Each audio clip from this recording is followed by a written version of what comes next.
also bet me the wadring and unsusu ye edi ababeboa. But that notwithstanding, so also send me a text message 0249 777779 0249 777779. Now also jumedi wababeka home. You bet me a WhatsApp message ground out the first number now.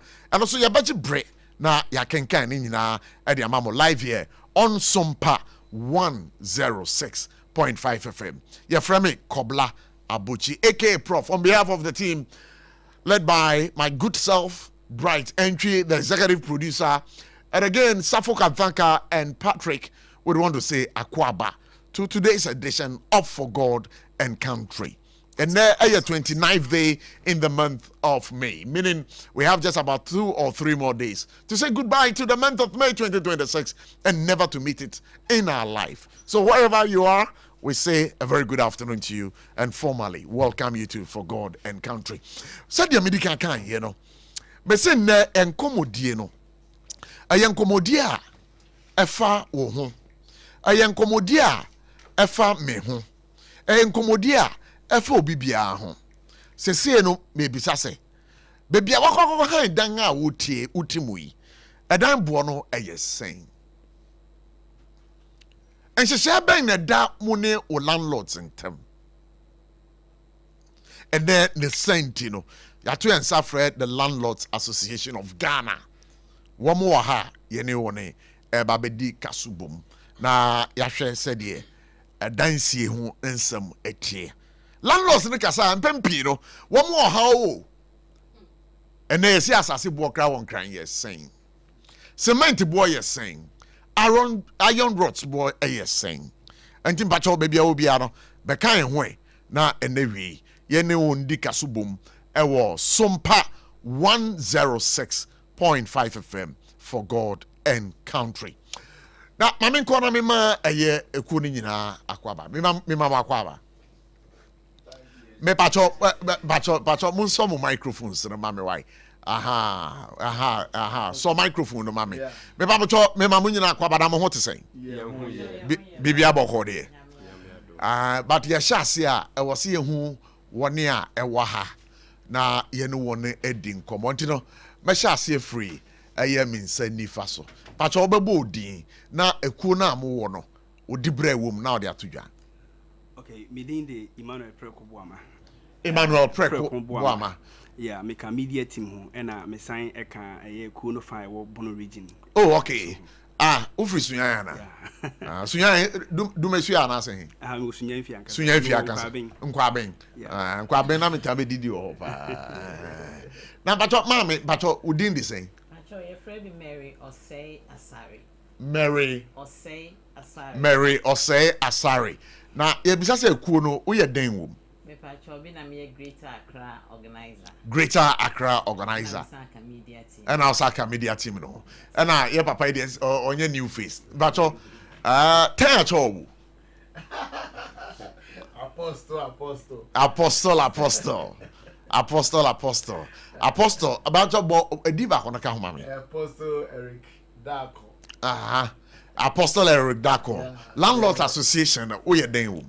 The acting chairman, acting chairman, acting president, and the Ochato. Maybe show me so your friend Reginald Ojija, me acting general secretary. Where the Yabamamo Akwaba. Now Landlords Association. Hey, me GDP say what a year that rent commissioner can.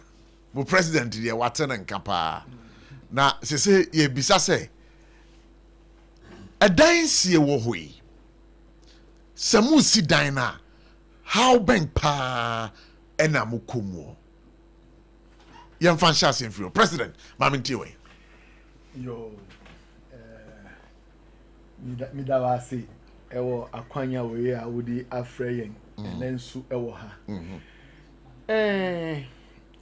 ye ka edan asi how bebre wo mu de di kan wako asasina wo kwako tonu kra ni boarding asasina wako tonu kra eye bia na ya san ton amo bi fufuru dada wo si wo da no a wo di niama akọgbu so pe na aye trouble obi ba se eye na asase langard fo ba be ha adwin wo ko to cement aboarding transportation nipa obe paja uniama no iron rods no cement no niama omunyina omujisika problem mika niama edisi dan and that form kra and that form anokware and that form by years offense ye ko apart from wo to niama we no wo mason fo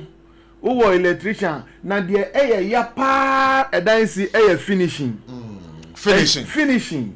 wo bon say wa si dan no kama wa bre adro baby ba finishing no na din ebinum kura finishing no kura meaning say sometimes some go bobusua to finish hard obi nso kura no owo sika kakra enti okofa loan asoso na anka onye den ontumi enfa enwie dan no with the hope say dan no owie a obetumi edi arrenti na ono nso anya bibi ntino ohawa mo famu no ba sese no adentina maka mo ho bom to form an association. Is it to find tenants? Oh, Dabi. Na yedengra. Botaiti tria. Ye ka ye ho abomu. Se daira ana efiewura the whole Ghana ye beka abomu. Na yadwin enye baako. Na niama efata landlord fo yentumi yesa enka afenso mra ewo edan ho asem ene aban de no nipa landlord bebrenim enti sesi ano yaka ye ho abomu na ye very strong na anka ye nso aban betumi ayeden ati your voice and your voices say example emra bi wo ho a so omu hihia at least landlord association Ghana nyina no omutumi di ebitu yanim ombetumi di asusu ebinum senia nyamanso beda ho fefefe na enkoye se landlord fo ni moshi ye di mrawe aba na bia ankoboa na eboa ebinum titiri ti se na ye transi no wo hwe mra eda ho se esia no eye tenant fo na omukuta sa power no emrano edit to me my tenants 95% of the 2 million yede me dada oh already tenant fo ma landlord's problem ma landlord's problem bebre okay nyabo train ma membra me nua ban che na Vinci said the oti say mo president kan ye no o say landlords for problems are more encounter free tenants or no dear ano den na ye pese hu landlords mo how with regards to tenants asetena na mami what's always if ye what's if you mensa but the microphone no safo mo hwe three. What's he a dimension? Avansro miensa. Some of them are chamber and halls. Some of them are single room self-contained. Amasamai Taifa and Kotoku. Into Woha as Adumbi Villa. Adumbi Villa. Okay. Housing. All right. And tenants need me were a lot of experience about tenants. There is an instance Nancy Mami Papa be the behind dino or Bamin chamber high dino young man. And obe high dino say obe bano or the name Mami Abrewa with you over 85 and a buy. And so the name Mami Abrewa ne buy oni akwalate ne maame ne nchen enti abrewa omonko e form dan no e so dan na e available at that time enti ode ne maame abrewa no e ba ne ko soro enti soro no me complaining ye papa ne nti Ghana or outside maame na me say no wo mma mema enti ɔde ne maame ne betena so no de ne nua pani e betena ne maame ne nkyɛn ne maame ne nua no so ye bɛɛma e na ɔbɛtena maame abrewa ne nkyɛn enti efom sie ni niema fortunately ɔhɔ no na nsuo amasama nsuo ni timi focus ro so they were okay but afi bɛɛma no be yare ye maame ne ba bɛɛma ne be yare ye e na me frɛ ɔmo into a meeting na me so senia maame no papa no maame na ye mre no ɔmo nkofie nti ni bra ne sa de nti na me ka say me ma ne maame nkofie watua de dan ka na me so no okay ene wo dan no nyame ya adom na sika no eso a end expire I will not renew it again nti okofre nkrofo by ne niema unfortunately maame no boy na o kama ne maame no obewuye owuda efie ho and the woman was certain na maame no atene efie ho be say 6 years nti afi maame no abeye abrewa ontumi nya hwe nti yebebo mama ne na me call ho na me so grandma say ne aye ne de e wo say ye kope police ba nti wo be ko police station say me ntumi nko police station and osumo obi so nkotokoko ma no ono ani ba ewu na oda ho no she didn't care ote ho nti me na wo say me dwane kwa Amasaman police station ekope police me na me say tua sika ye di be fa fun no akọ police hospital ye wie bibia na me tua bibia no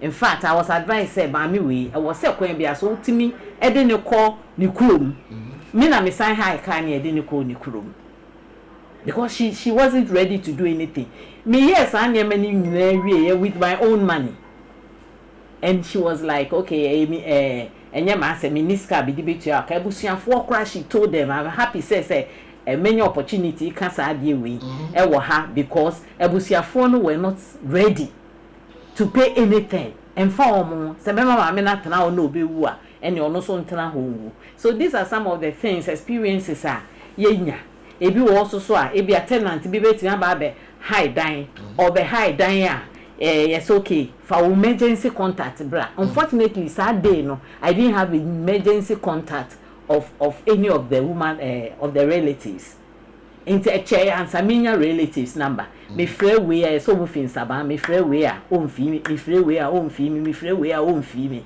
So these are some of the things that landlords also go through. In fact more landlords because who be we no na say sika kura oje won nsem for dan no who betimi decide sika no assign dey akwa kutua ma no if she has a problem. But say dey na okasa no minim say obi ba behind dan e wo mu nchen a muji emergency numbers as you rightly said. In this particular case, you know, one thing anje number bia. Obe high dan no. It was his number I was using as an emergency contact.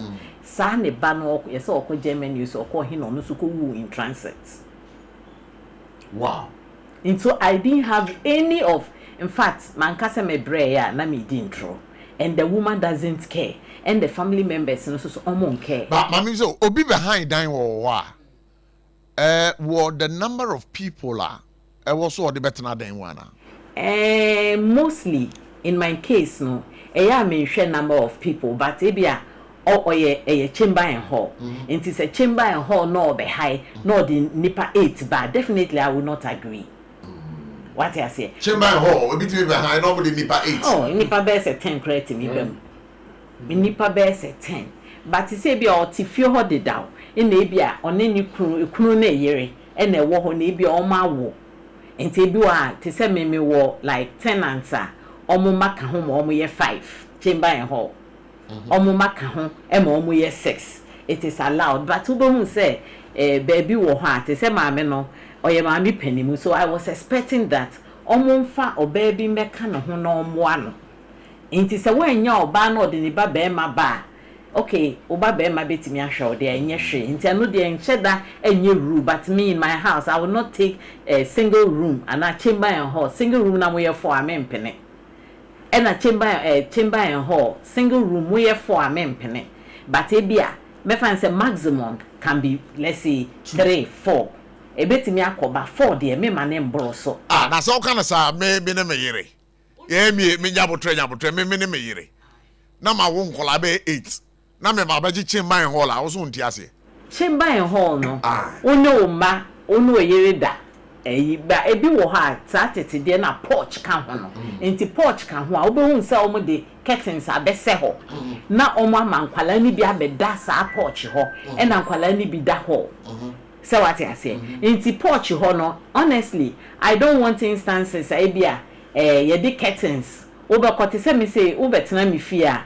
mob na ye de paper form no behu na omo de ahange ya abanso nti obo nsa na omo de ahange esoro enye fe enti me de me hu ameka cho say yi be hata no wase ho wow meka cho say yi be hata because obehu se dade na omo de hange so no na eraste na no so abeye kafoforo enti sometimes tenants also need to understand say so you onu ni fear obetimi ayesa owo fufuo abansoro osemewo fufuo esoro ho mewo abe ewo soro. These things are not allowed. All right, mami na se mami ko bi nu aburo nchen na onso menji na adwenkyere me ba cho mami tie we ben mic no mama why. Yeah, so okay, I think say mpanyfo akasa na the SSC hu ni say sa challenge fear for no maintenance ya dia ekum fear for pa one of the main reason tenant complete the dime work osoro obi beju dan 2 years ye ma ho ye nyamba ho me bisa say how ben na ye tenants de mamo say na making nti obi beju dan 2 years 2 years na obeje no say de me ma making nipa mienu miensa na de dan no emanama fear hu kan san ko be expect tenant say me ma kwan obetu no wa say sink POP wa damage like wabubu ntukura to dan ho ye nema bebre tasa papai now saka we nyina no fear no na eba bebo tama wo boka no la tenant na tu enti guni say saka na wo bo no already we see dan na wo boka o opese ti dan ne kakra ebetimi atiki 20 years 30 years and now what between 2 years peno wasia say niam wasia be redevelopment of the whole place renovations that's a meaning say ukoju obi dan na utu efrem na wasa niam bia wo so utimi siesie niam na so woji siesie ameno kese okokoto a cases a west power ho ye obi a wa local landlord dan the time na so sasma wo kan wa local dan no e de key ne ko ukobu ani e beka che say landlord emletia just say what the current control na akokot ebetimi ateki be 2 months and sana court wa William yetimi abetu nipa na firi wa kasa waja padie mu obebe betu ma omba bibie no nipa no ko bia o ma be odiki ni baka kuma rent control no akoje obebie dan no wasa ne ma no okonya no wahim utu no kra wa bre so we say that necessity enti landlord for bre there is no justice for landlord besa say landlord on kasa ni nti no ama akwa ete say tenant ne de na wo ka no nko an na ye no kre enso kuma utu landlord ne bre yie pa nti aba from dying sa see we na ye kan nya no pressure we say na no yi me nka say landlord na nya de da sa pressure we anti 30 cedis pe na landlord atimi awo tenant ka 30 cedis ka ese nka landlord ne tenant ko mbato ati ase esu bokom no pile up issues obi atum wa landlord ne pressure nti landlord na timo be ye den somehow because the dinner ne china sign the dinner the more ye dey adekrode ni di landlord no na ono so fa no ho adwen mbaje what point na say enti bedu ba bi no on pene mawo ba tetene ya mamu mutena fie ni landlord ya abusua so ayi ba na say wo maame ana wo papa edi fie rachi a obi nim so abusua ni enso na ebi ni ho obi tim behind dan say yeso obi fra aduma eba ana wo kwa aduma say fie ra ni ja be hye no ohu fie ra wo kwa watwam eti there's a lot of pressure sa tete relationship na wo ho ema landlord timinya tema edema tenant na bi ndi ho enti landlord no ono boss aka we nyina even light keke etimi hye e wo outside na ya fele landlord bi ya landlord ntifi obi so ka we etimi yema na ya fele landlord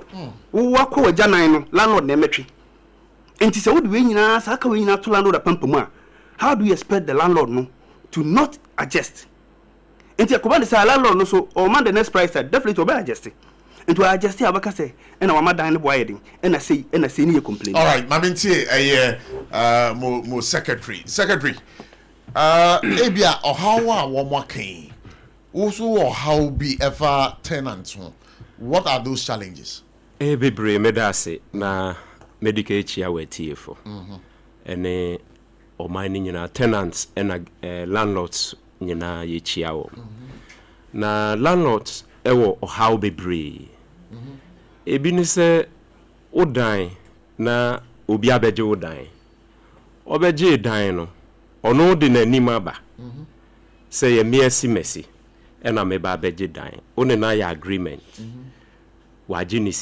ni sika wabetrem ubehu enne wait fie ho ubehu ochina ode we abeka ne ho ubekomu no na wa sublet amankrofo no abeje dan no they are renting krofo really tenants bebre yes ebitimi be gis a dan no onu ni din da so ne din na onu asa the amount rent no the amount rent was sublet me ba chonya botre me ba chonya botre ebi atoda ebi bebre na say sadie no de say etiamra bebre etiamra bet eyade a wo mo eye enti mu hu a kwan ben so na mo de fa so obefre nipa no na eno nso so se won sabe because onim nia waye nti ombeyi nanim ena ne ono nso abeje nso o ko na wo kamera se wambeje hwe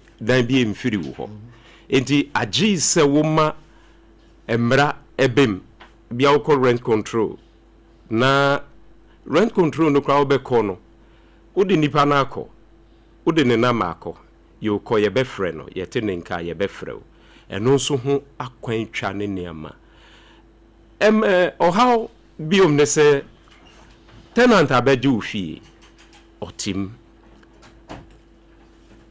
light bill asem ontua on time enne kra nyame adom ya ye separate meter onkwa wo meter ne we obi timi ye illegal connection ewo meter no so tifie ho na wonim se o tua light bill no se o ntua light bill obetu akono o te wa na electricity fo aba meter yi e ka beda so ube komnese se wo na wo san ko tua because ono afimu no ni oba beje sada untimi mfa sa ka no enkonko to nipa no so enti necessary eya wudi enti ese wutua water bill nyina wo mo de ye so obi kra beje ufie no or request polytank wa man poly because ese o mano insuo na fie be okro wa ye ebura anase borehole mayenka no borehole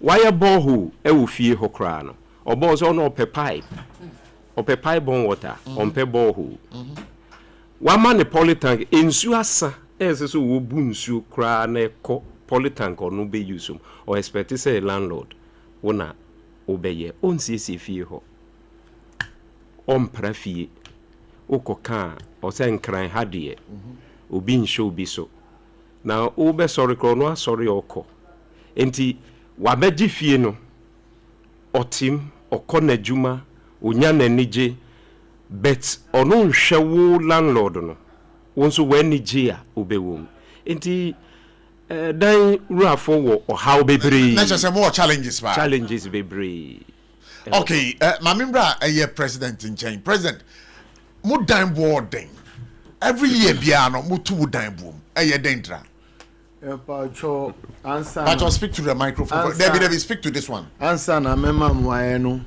Anopai ye program wo Obonu FM. Debbie, udie. Na abrewa Ubaha.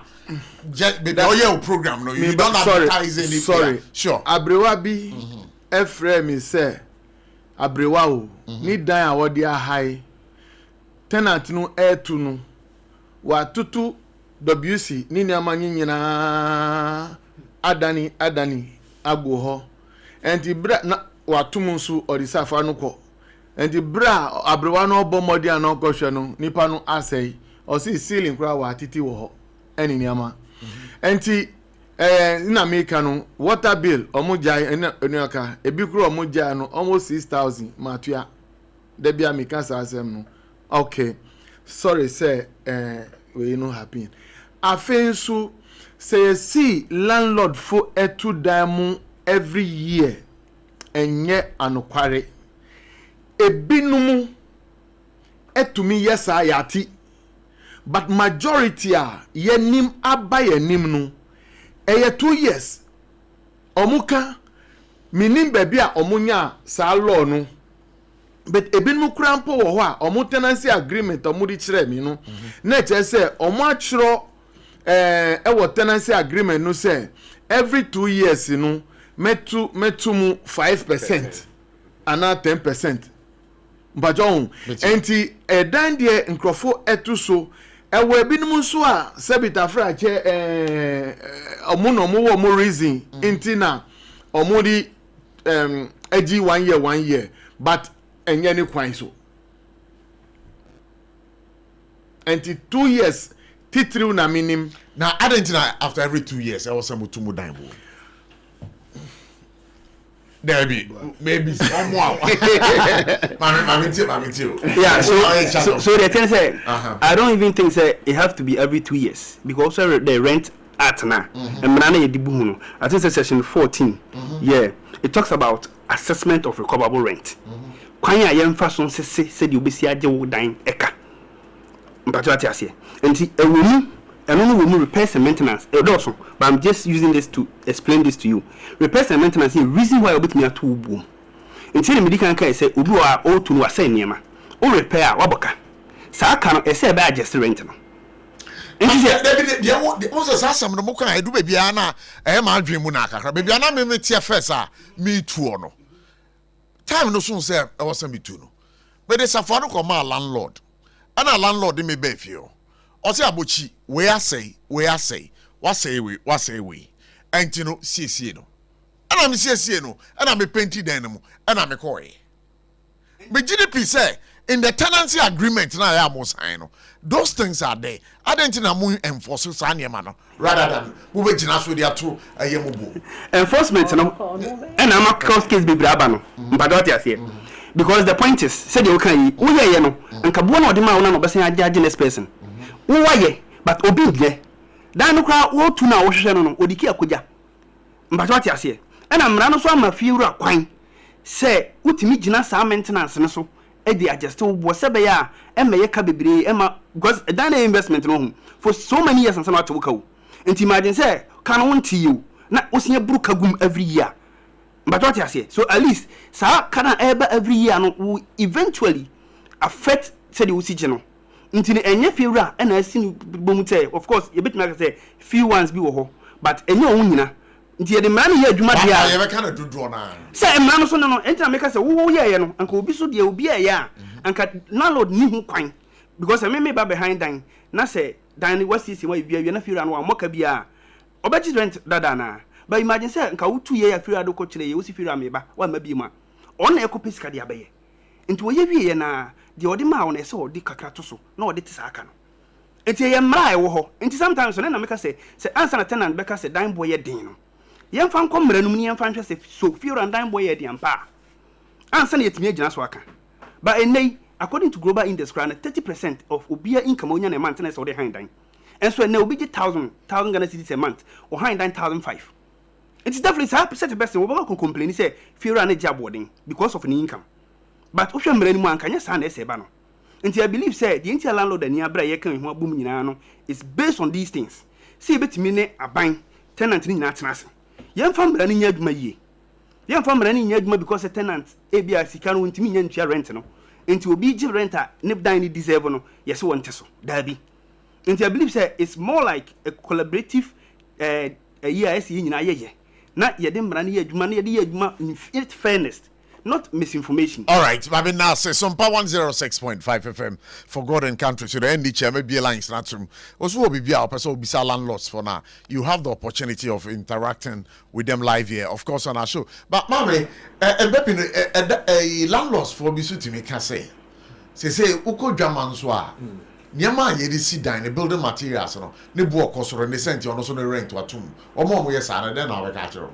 Omo mo yesa no kreni no cresse and niema bo ayeden say bia wo de 100,000 and they see dying first timer me see dying me ko di loan and na me di see dying no sa loan na me ko je ye no na say me ko see dying foforo e wo kotoku no sika me use ye ne bebe say me say Ghana sika 500,000 say 5 billion I equal 8 billion say sika na me de ko si dan wo kotoku a me hu say e dan we mesie wi a na emedu no me gyan answer enti definitely to me nka say sa dan no kura ya ko si ni single rooms wo kotoku no nyame nim no kura na me ka say single room bi ase kotoku fo etiami a me de 300 me de 350 Ghana cedis a month sa na me de je sa sika na me de je no na se me yusu sika 8 billion na fa hwe say 5 of them me 10 there but first do say how many years na ye betimi etu asa sika we ewie it is obi besan betena ho na bi a wo ka say edan no me teso ana say teso wo ka say 400 ya say teso enti me wie ya me de 350 sa 350 da ben na ebisi ewie enti me pese me kire say edan na first me si dan wo amasama me de 350 no you to me some fan di 350 about the 350 okotoku a one what did 500 na 600 and one ebeji inti dan board there say me wo na location so e very important I was say ehwe so we sit dan wo kotoku di 350 a na say wo ba akra kromu a sa dan no a untumi fan di 350 ebe kosoro danger e kosoro because wo bo say nkofo bebre dwane ko nkofo bebrebe dwane akwa akra ade no a omumba kotoku ho what I say but me say so sa no hwe within and the 3 months na kotoku ka ba bia na dan ne sha me man dream say nkofo be high ne nteba no nkofo be high ne nyina yifi ho what I say inti no credit say dan no dey high na akra so no asase no say de obeto no wa akra no ne bo be different inti minim senya omo pese dan no ye deje ni senya omo pese dan no ye deje na omo ba be high inti 350 no say 8 billion na 8 billion mi de ko to abobo ya na me di ye dwuma enka mi ntimi nto abobo ya bebe enka mi sika no enka mi ntimi nte so ye business anu be hu ana omo betena mu susu a trouble sa omo be ma wono enye trouble ade no so ye business na ye inti yesre bebre etiefo tenants ye pese mu hu se ade na ye no me de no kreni me tenants me yi omu nyina obi ani ho a oha adwen obi oha adwen so ba no kreni ono akasa mbra no me de to opren ansa wakotrem into wo ha ma adwen a ebi a me do sika be ma me pese me ma tenants ni landlord relationship problem bi a me nyaaye mi nya obi na me ma obetena ho me fie as caretaker obetena ho as caretaker inti manje ne rent sane ye je rent no me ka so ndi kan fa bibi mame na obetena ho enhwe enye so obehwe fie because tenants te ho enye fie wo ekurase wa amasama inti betena ho ne hwe unfortunately in the process no ma me ni wuye ma me ne ma ese ne ma me ne me wo mra bi ni mra ko ne ma me ka so ne me wo inti omo de me omo se omuntu no omo se omuntu o ma mi ewu omuntu no mbedi ntwetwa asem bi wo ho ma me akasa na me de omo call rent control no de me yi rent control me de omo call no say sa na 70 no omo ma me letter na me de letter ne ebre omo no ko omo so omuntu ese ye nko court ade e chen no mo abesesa omo ne ma enti eno de metimi aka say rent control ba mu e kasa ma me enti ye ni rent control eni ntokwa me pese be very clear about this ye ni rent control for landlords me jina o man mu ka say ye ni rent control eni ntokwa because there are 2 or 3 occasions am de ba asem akoho ama asem no rent control for akan ye ansisie bi enim a omutu ye gofo ni tu ye enti eye papa na me tenant so omo ye omo ma problem but senia se niema ekono say ye create idea bi say landlords ye nya me patcho no me pese me clear ho ye create sa bibi say landlords ye nye landlords ye wicked activists no yes landlords ye akronfo enye no kre because almost no ma mi si dan no ne maame betimi de dan na gi 350 a na ne maame no sacrifice no ho ana se ne maame no nim ne odi ni sika be nti wo so mu nyina te ase ese no kreni landlords ye bre nti na ye rent control so nti ase ese ye stakeholders ewo rent control ho nti so mu tie tenants nko asem na wo de ye adwuma no kreni edi ntokwa ebeba edi basa ya ba me bisa se ano rent control mu tie tenants for nko omo ntie mu ana media hu ewo mo ni omo de ba online na niema no me hu say there are a lot of activists working for tenants omo ntie yen so landlords na me expect say they should have a landlords association called us to come there and then ye benya dialogue engagement. But if they alone they seem to have a lot of information about tenants and they are using them against landlords emwa Moso won't ase. Yeah, ase. Okay, mama call secretary njen. Secretary. Say ano before ubetu udan bu mu no. Ye wo emrane nhihye wo ho a ewo se mudi so. Sa emrane nhihye na eda ho no. Ade amudi so. Ampa yedi so. Mudi so. Na efie bie mu no ye se nanso wo ho mensa wo ho. Enya mensam. Mensem akakabensam ewo ho enti yerika say na ye kan say landlords bi mu wo ho a wo mo de mra ahye wo mo nsem yenim a eno no yentai wo mo achi yemfoa ne mo ye no eso esanse mra wo ho ye ka edan mu a ye tutumu afibia no minuanom ene me maame ne me papa mo edikan aka eniama ewum na obi abetra odan mu wa sai niama ebi okra wo beko no ono nim se enne ese mitu no wo beko no no de safo na hye gate out the hangi baby na okọ wo beko akobue edan ni mu no wa sai wo niama obi nso aba opedan sabi ombetene mu se usan ko to paint foforo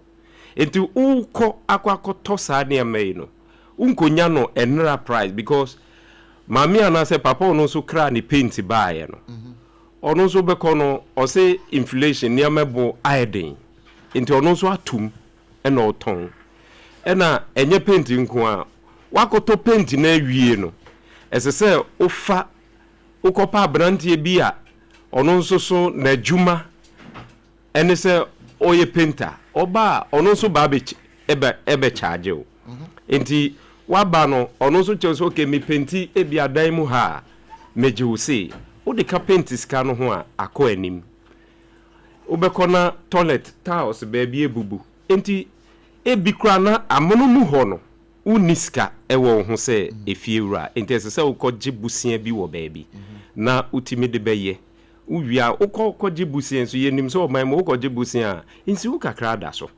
enti enye skana pe na ode ko udi bi ko enti minso am ye fie wura no ba eba ne sa me kanchro se makọje sika if you say previous tenant asay niama enti bede bi enka dai me de be ma 350 ya miso kesese ma tum ko 400 ya sem kana America ana ma tum ko 350 ana 360 enti keno sa challenges emma increment eba ena akra ha ye wono location bia ene price a eno de enim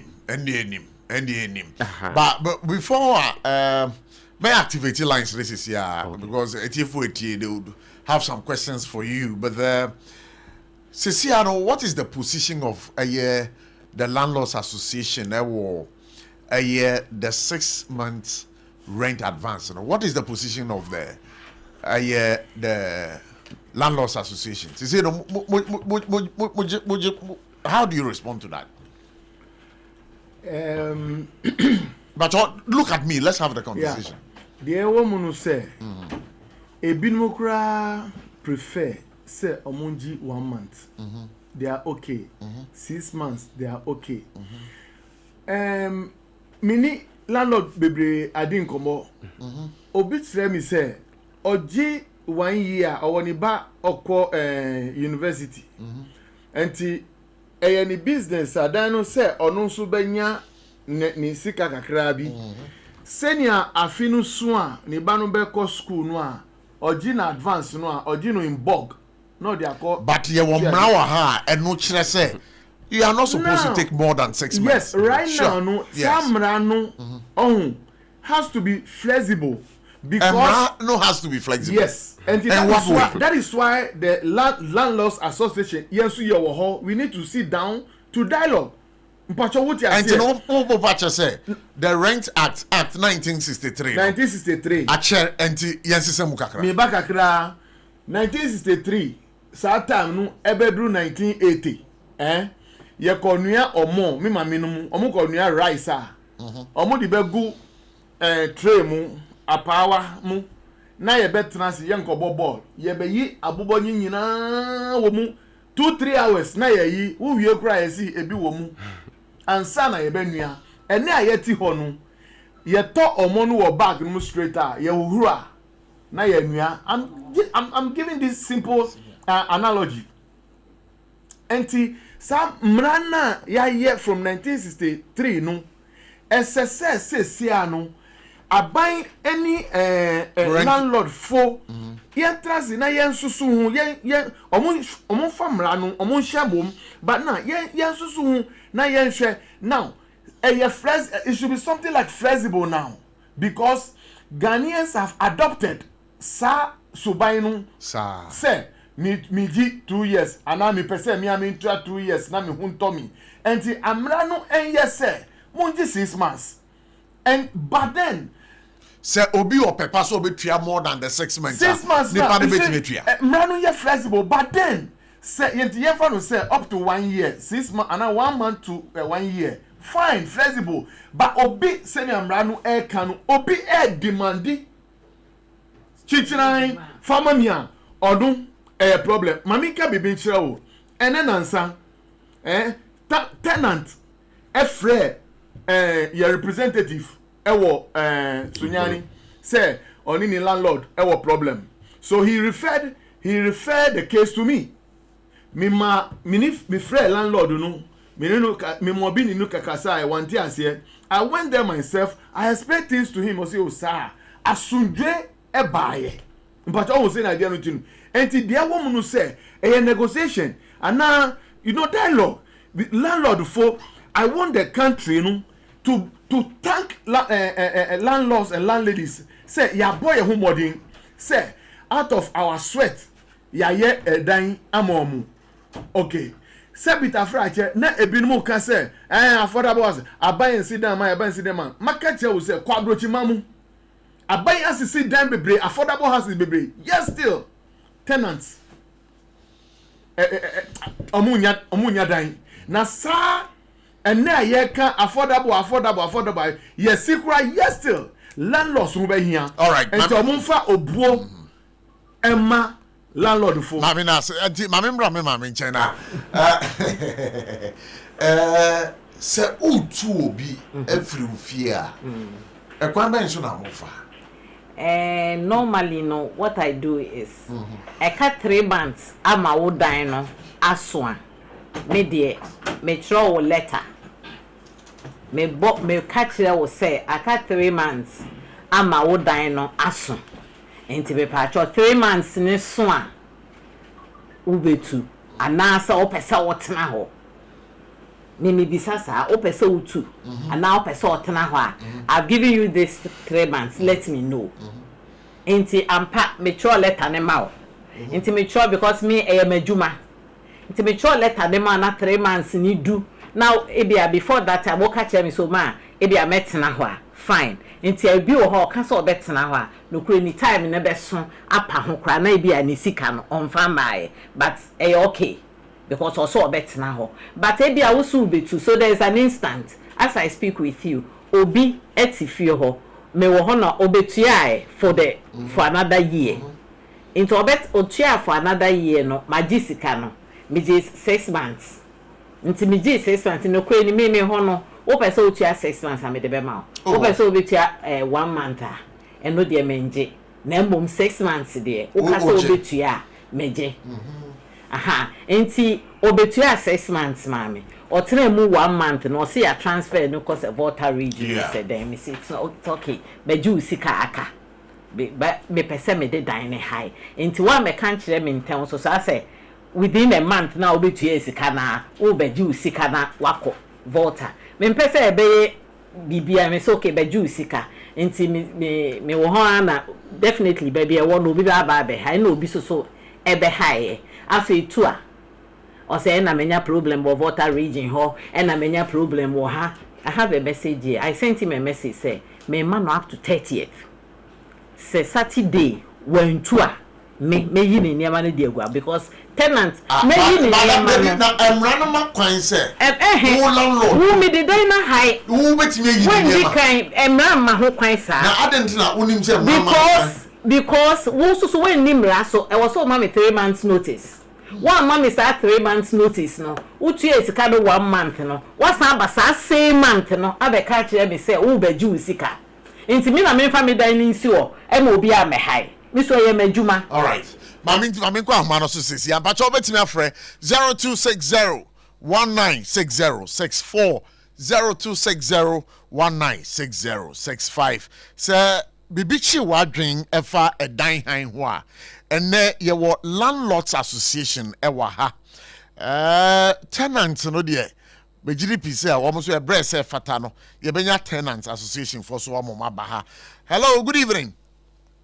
Good evening, Papa. Me pacho Yami ya fami ama bacho ka se friend ya ni kasafi ya shama yo ama ma enti we ni pacho asema mu kana emi de pa obi direct ni ni rent ni sign no si o na tu say wanya scar rent renew enti man de me de man 2 months or 3 months yashi afi the one be 2 weeks after 2 months na baka che na juma di a transfer no enti no obema mi kakra bi na okowi a oba be sisa ni ama na me si o ehun hia enti sa sika na odi be ma me no on de oma 2 months na enwo ho no fa ka mo no fa sisa ni ama ne nko o si adenti na makasa ena ni bufu ye no lucky dan no ena okoye wa masa so smata se mi friend na odidi matem until say obi miss after 6 months and I'm packing in your money good fast one beji up to now and I'm made dina rent in the pafufu na makache say on share in your money so ye but on your money me to go na say so I was saying what me da say hello, good evening. Hello, all right, but sorry. Hello, good evening. Okay, when to mention but so you can also call 0260196064 0260196065. Hello, good evening. Yeah, good evening, Abuji. Yeah, me pacho wana menene kasai. As usual. ABC. Okay, my into. Yes. Medical mame because Ubita question, come out to the question, mame Ubita me pacho who Ubita say. Adina mutu mo rent mu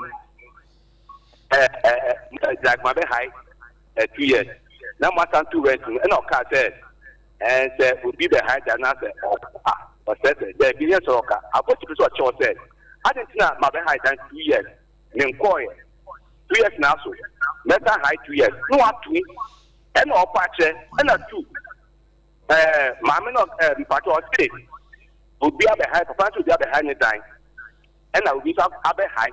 And them would be the patrol say, or could be any pana, he pan say, we knew that, and the meaning that because when I'm doing time. Now, my rent money 2 years. 1, the 3 years since that would be a tumor, fine, and the meaning right. Papa said, which we said, yes, now so. That would be what we said would be a tumor, which we could be sana. I say, and then I'm done high, and the who are right, they will pop with you on. And I pray, the patrol, last one.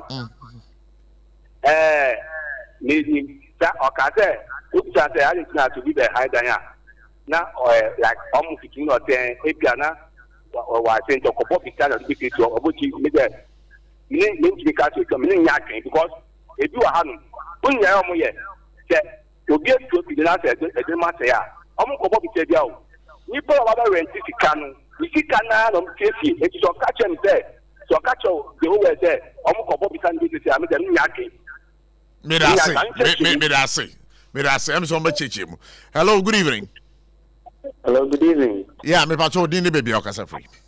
You didn't mean man kasa free me pacho so okasa free. Nungwa ima ma entiewe. Me pacho me friend bi hi na Samsung ya me we were going to the Obazanga nko theater man. Na me ma me ko kata ye no. Me share ne say Friday this kan ba Sunday na me ko kata ye. Friday this kan ko ya o si on di. Me momenti na o ma me prema tin no me dia. Eno no me dia se. E di kan me kana ba o se wonje. Initially say wonje o ta ka o ma me loti. Wa ma me loti. Na ba wonje no ba kata. Friday na me kan Friday na me kan ko e no ti on di dim. Na ene se ta ba ba betra dan ni. Ni ma me ni ani pa ke ni ma ni bi o na prema tin to a letia. All right, Mami Nasi. Mami fa last but one. Hello, good evening. Good evening. Me pacho dini baby okasa free. Me pacho so okasa free. Me kasa free thanks my best. Okay, me pacho kawasam ne yanko. Pacho da me program na ma yenge ya papa the me see ya no. It no get time for there were how landlord you have a income obi etra me dem water bola or them 3 years years I thought I should be wrong me ye bia or ya no the way about not the way about not the way about you can buy anything what you get no and be so not from so that boy after no matter the before after me ya about 5 months na me cover one share man on the back for so 1 month go for now si mo be bu ania mo be enter the bag 50 days wa no matter than the woman no mo just than it to 5 months na mo ko we dey welcome to for to share pictures no mo yi go say we dey on the kwa ni so mo frame the case dia me ba kan so ga ba tan tan mo frame so no ma wo ya welcome to like take pictures na mo de me kwa asem. All right, Maminda, I say better. Befa last caller na mama mo be 3 minutes na omo de yi ano na ye rejumadi no abawie but so far no me fa your friend here wutwa to. Hello, good evening. Good evening. Me ba cho wana me ne ka say Isaac is Legon. Isaac my intiewe. But you boned na pae ma gana kanisho. Amen. Now, we were to what another for 6 months.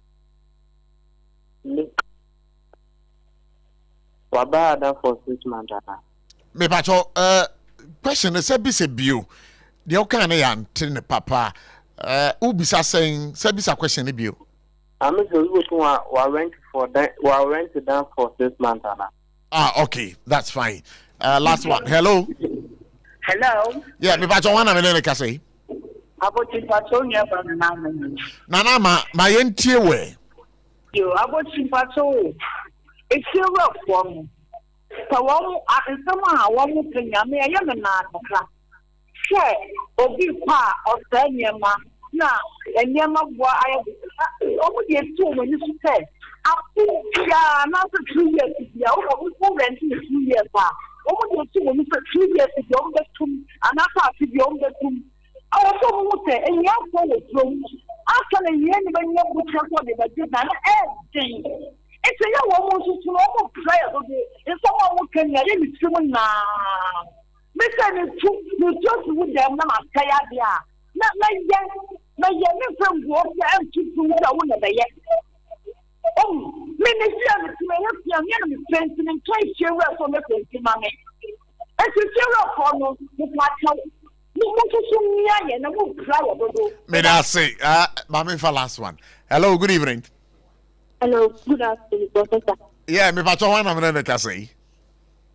So, we didn't remember me kasi umbo ukasa fi asama umbo din mami ntio pato bisa abede mami say ne how ni say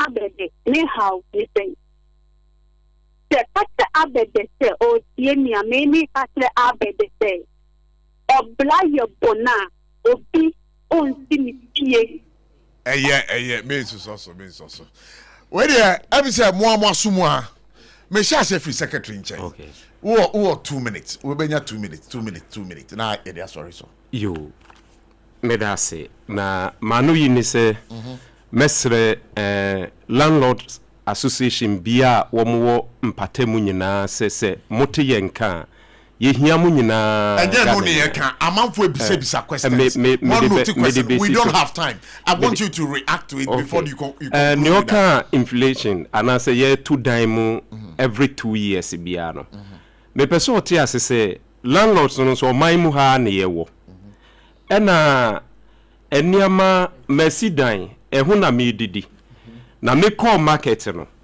mami okofa ntos efi Burkina Eba no says you also one toast 5 cedi bio or one toast 10 cedi meko 10 cedi na meko fiska we na me de akwako me so ese me didi me adwuma ho sabi fiera bi ani ho a we si dan say wa yes investment no say ye free keka on didi ho emfa so nti ne ye adwuma enti ye tutu niamemu na mimi tu mi die mu a o si da bi na me de ahokyere ba na ne ono no ton dokno a wa 2 years ni no dokno price ya he 2 years ago say ene aye kase dokno price ya he enti mo hwe sa ne ma no so nyina na mo ye price because say ye wo man ye didi inflation e ka obia wo man mu ha edan a wo discase ya tutu say say edan no o hia say Udi skebi abasa be shembio maji loan ena mi de ayesa investment na loan no me ba the uji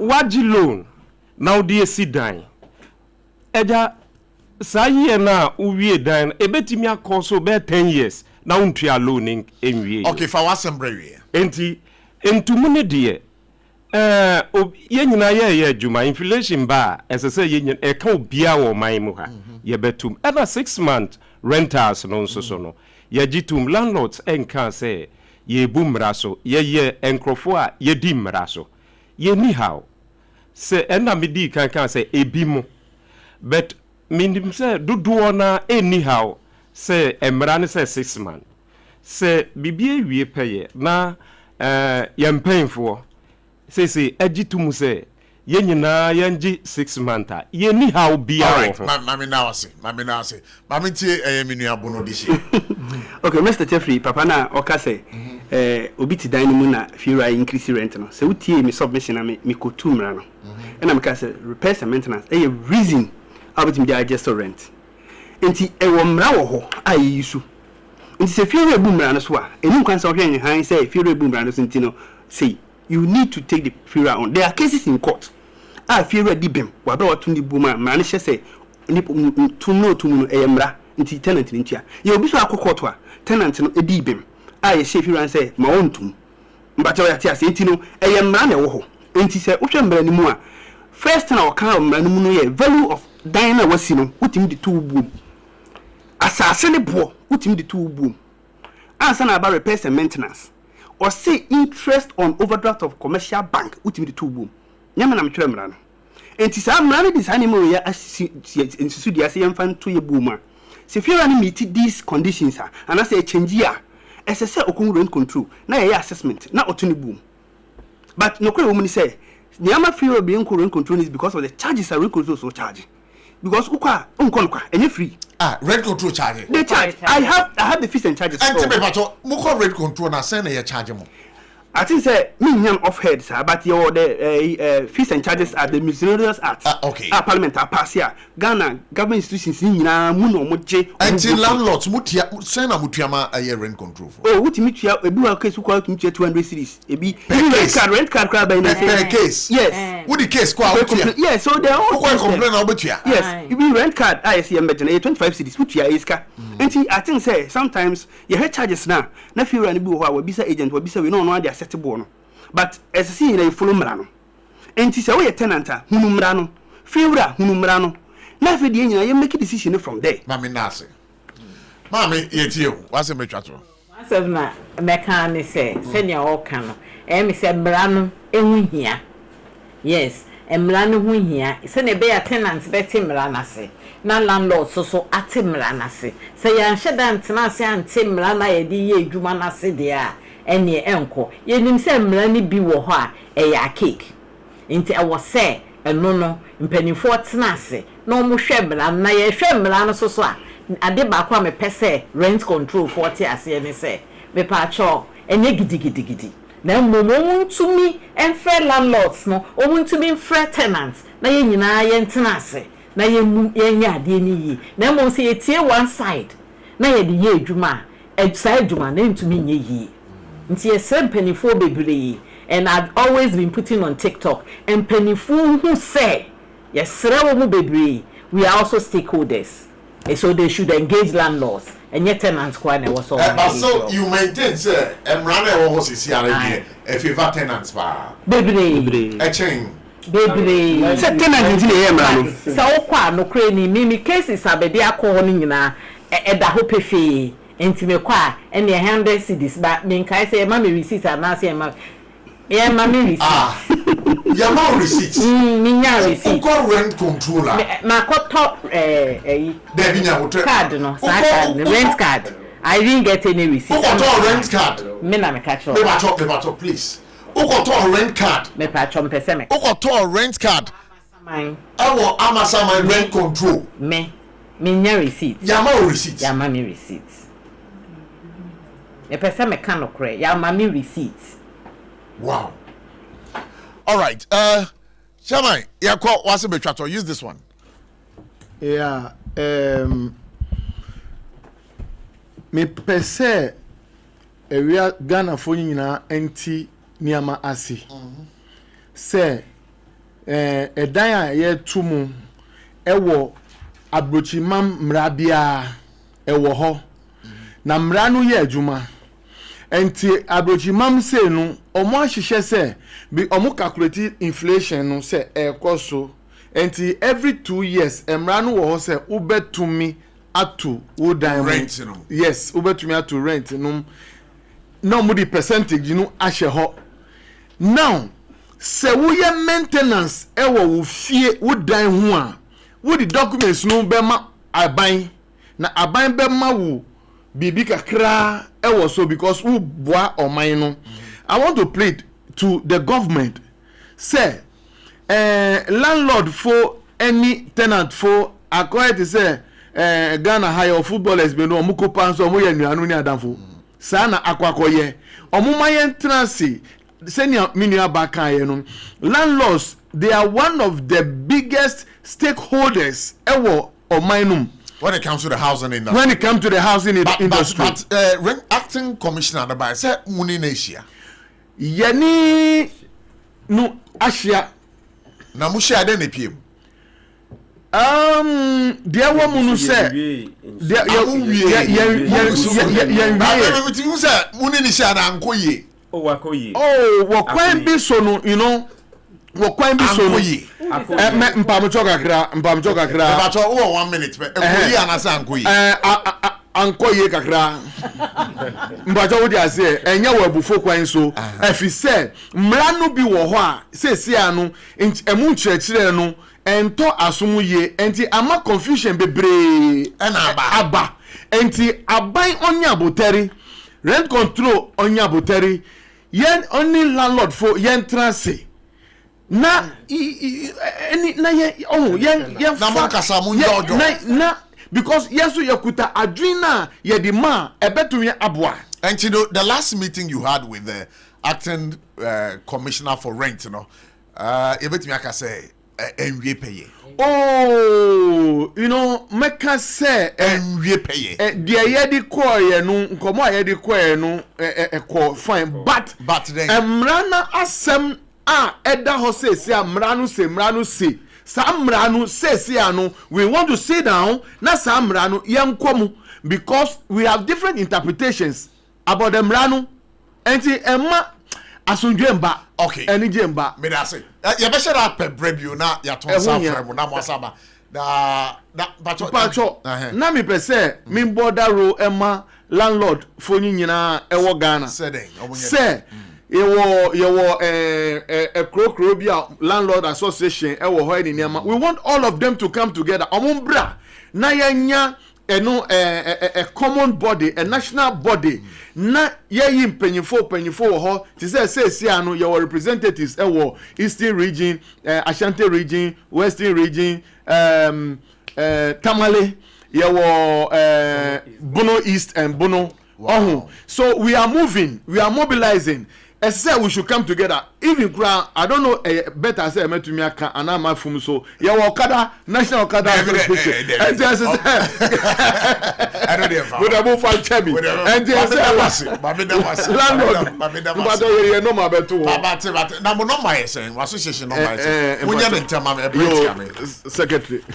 Me pacho number ne 020 21 936 1 I just have number the 020 21 93619. Yo, and Ebushafo, you better pass it past mobile. Yamishram, we want to wish you all the best. Ebushafo, you better in Wabasia, ye bar. Say, Accra Hanumu, and Nasa Ghana in Shutoa. Ayana, Yahuchirian pa. Insure many dying. Insure me patrol please. Insure fa a dying who draw. Insure fendi pa who draw. Anti a convention neighbor fa. We are Emmanuel Dako, a lecturer at UPSA. Honorable Michael Osei, Nati, Onoya Assemblyman, Taifa, Sasuna John Mauli, Pogli, or a deputy director in charge of administration, Nadmo Accra. Anyone be shy. You're trying to have a CCR.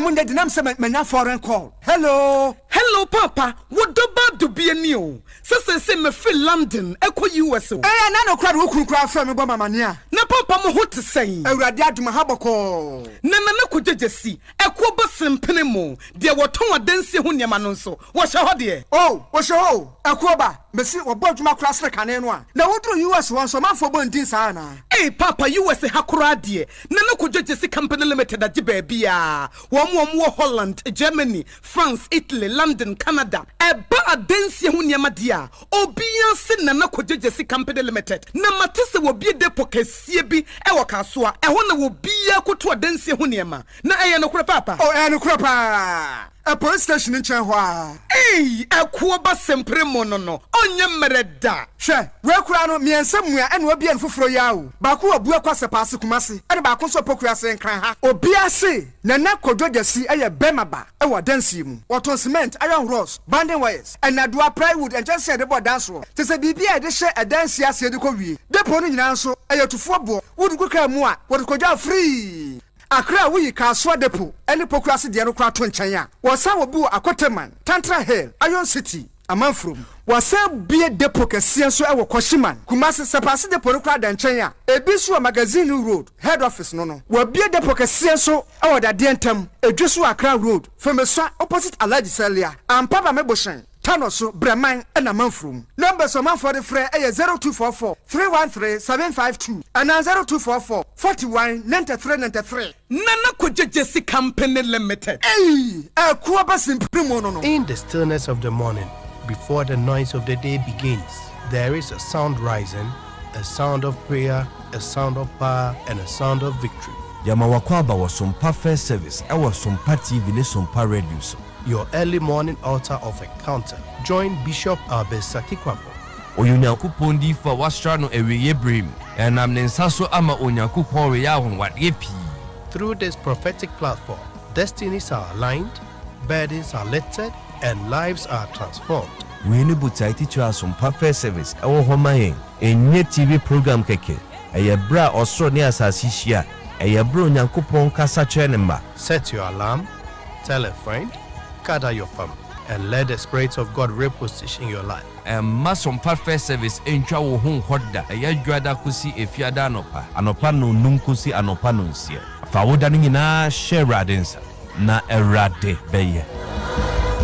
Emra, me pacho bra na me hwa de wo bag yi. Bra, aden, ena so biem. Hey, time heba me hye ya me ka se yi ba kwin. Ani wayi me ensen. Bra, sanya time heba me hya esia gyimi ni me fiefo enya de abako ebeso yen. We de udi se ofa ni nyina. Time heba me hya me ka se me di one dance ya heaven ena de me kwa akopie. Enti se malaria we draw ne time heba mixture. Enye enunku o, de nanum ato a wontimi anidie no. Time heba mixture duro no ena ye ma wo. Oba a wafa afuro de o ma akwada nofo. Ene akwada woni mfie dumienu entimi num aduro yi bi. Se obeto aduro yi bi anoma, hwe se wakọ hospital anase lab ame yehu se wo atridie malaria yi bi ansa. Se o petam heba mixture enu dudu atu a, fo ani kire KNG Herbal Center ewo Emrom Abidjan House. Ana ba akoso wo atonsu Monaco Junction. Eno echi obenya bi atowo over the counter medicine sellers. Ene herbal shop dodo na emu. Fre 0244 417669. Kayo set time no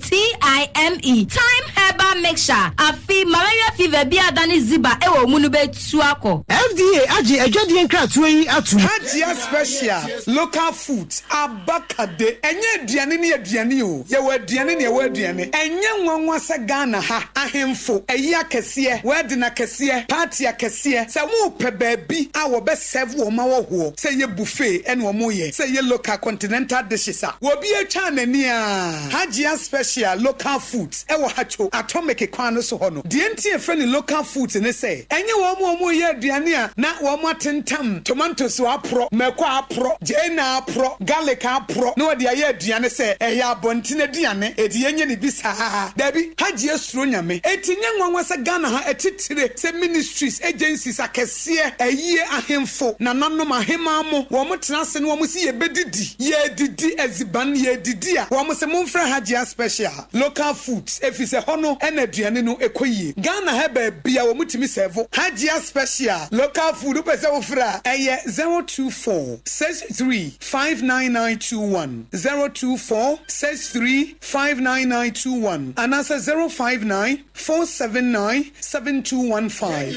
eye 059 479 7215 na wodem 21st clinic aye sciatica expert sciatica no wo nerves na wo to ase na fa wo siremu na fa wo nansia besi ase ho no se ho techema eno ene ye fa ne sciatica na etimi bubu wo to ase ka wo se dwe wo siremu wo je ho ba bi a enye na no na 21st clinic ba ye adwuma pa wo mu ye ntia basobo ma je ne wo Ghana ha ene amono ne enya asem ketewa wo mu je international awards ahodo wo mu je local awards ahodo na no nso na wo mu be the only sciatica research and treatment center in Africa bibrim ha no ebi ni ba bi a je 21st clinic nkoa wo mu je bibiduro ene besa o yare no masa de machine aka ho eya yare sabia yare bia wutimi de ko ne mama ade ba ko a wo ma gidi wo mu pa no eye sciatica ena stroke nso wo de kwa diabetes ne hypertension ne ade Ghana ha ba bia wo mu ho enkran ha se ye wo Tantra Hill runabout se wo free enkran eba ye wo wonsa ni fa so wo frama saman so na eba nso a wonsa bonkum so e ho na wo behu ye 0540 311 311 0540 311 311 na se 21st clinic still wo mu ye sciatica expert.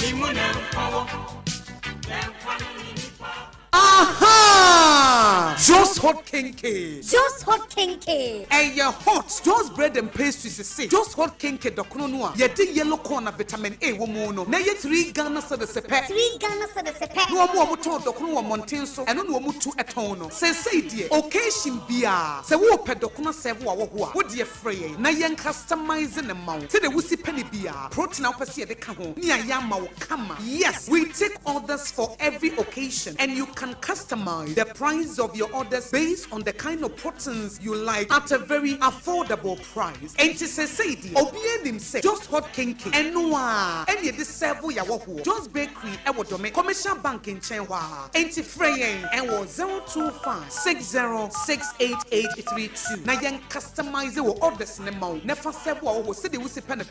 Just hot kinky. Just hot kinky. And ye hot. Yo, you better my sister, but I so SOMPA 106.5 FM exactly 31 after 4. And of course, we are into the second part of the show. Second part, and I say, yeah, share a cry, sure I toa a fakruno. Na me share a ye crater be. And Sakratano, I think it was the Daily Graphic, and way back 1961. Now, me share, you know. Now Accra had a problem with a flooding. Saturn you know. Nsuo to a na nsuo efa aye amanfo ewo enkran. Then came to 1973 the ebiso a me hu ye. Aha, we know aye the Daily Graphic. Mami sending ma aye SARFO na em publishing on Facebook word so. Na obia enhwe. When the rain comes to Accra, na yenhwe. That is Daily Graphic, April 18th, 1960. And no ewo. And then we also have another one, and also in 1973, under Achampong. We should talk efe kurunuma. Achampong mu pie koshe ye odo na river. So, you see, this problem has been with us since time immemorial. Now, my tie a young crofobibri engineers ahodo. They tell us, say, Accra no is a low-lying area. That is the reason why the Sentia and show Tobiana and show Fakruno. Anyway, Emmanuel, Dakon, Ewaha, or Checheni, Mapa, Ewo, UPSA. Sasuna yewo Honorable Michael Osei Nati eso ewa ha. Oya assemblyman ewo domi emputem. Ena yewo John Mowley Pugli also ewa ha. Oya deputy director in charge of administration NADMO Accra Metro also ewa ha. Ene mini womu ebishia. Ima yama akwa about say. Prof, nyame adom me hoyo na so. Bibi ai kama de. Nyame adom bibi ai kama prof. Na se na no nsu eto e no na se na hu no. Nsuo to da ben. Nsuo ato over the week yeah, obi sam say nsuo to da ben. I think nsuo na eto e na we dey one who say nsuo to e. Ana be bia UPS ho nsuo anto. Un say yes say nsuo to e no ante ade eche hu fom. Eto no man ante ade eche no hu fom. Ewia eto de bia ewia ketekete anopo tutu na nsuo to. Eno so wan hu. Eto amente. Aden edan na otimu no. Ha nsuo to amente. Nsuo to ante. So tientra. Yede tiles ni bi and the roofing no nsuo to a onte. The grab bi amete na bi shedem na nsuo to amente. Nsuo to amente. Ade mi pie. Na nsuo mi pie. What videos of the flooded areas in Accra? Yes. The adina mpie ko the adiki ose ko amanfo dem so to me for na aka na do ceiling. Those ones I have seen. But what does it tell you as a citizen of this country? Yenye serious. Ghana yenye serious. Debi. Now, Prof, news here for 1960 something. 1960. So but of a graphic not so mine why? 1960 something. Any that way. Date. Daily Graphic, April 18th, 1960. When the rains came to Accra. Graphic. Usha caption now over the man on. Prof, at the time of independence, na Ghana kasero do yese. I can have it off it. New 5 million. Carpet new 5 million. And a issue any atna from 60 ABC ene 2026. E ka me nko aka yenye na fashe. Yenye den afashe. Insu hiri afashe. Insu yiri afashe. Adendra. Insu start say be tobi ani na afashe. Na say dia den ka afashe prekope. Since 1960. Oh Prof, na ade a afibia ye to. Afibia ye ba. Perennial. We na afashe ananka e bia business kakra wo. But talk about Facebook or the other house is here in 1973. Since then, till now, every day. Anya the at a point you na your Babeka say you knew her bill was 2015. June 3. Bekaipa. In a single day. 50,000 plus people directly affected.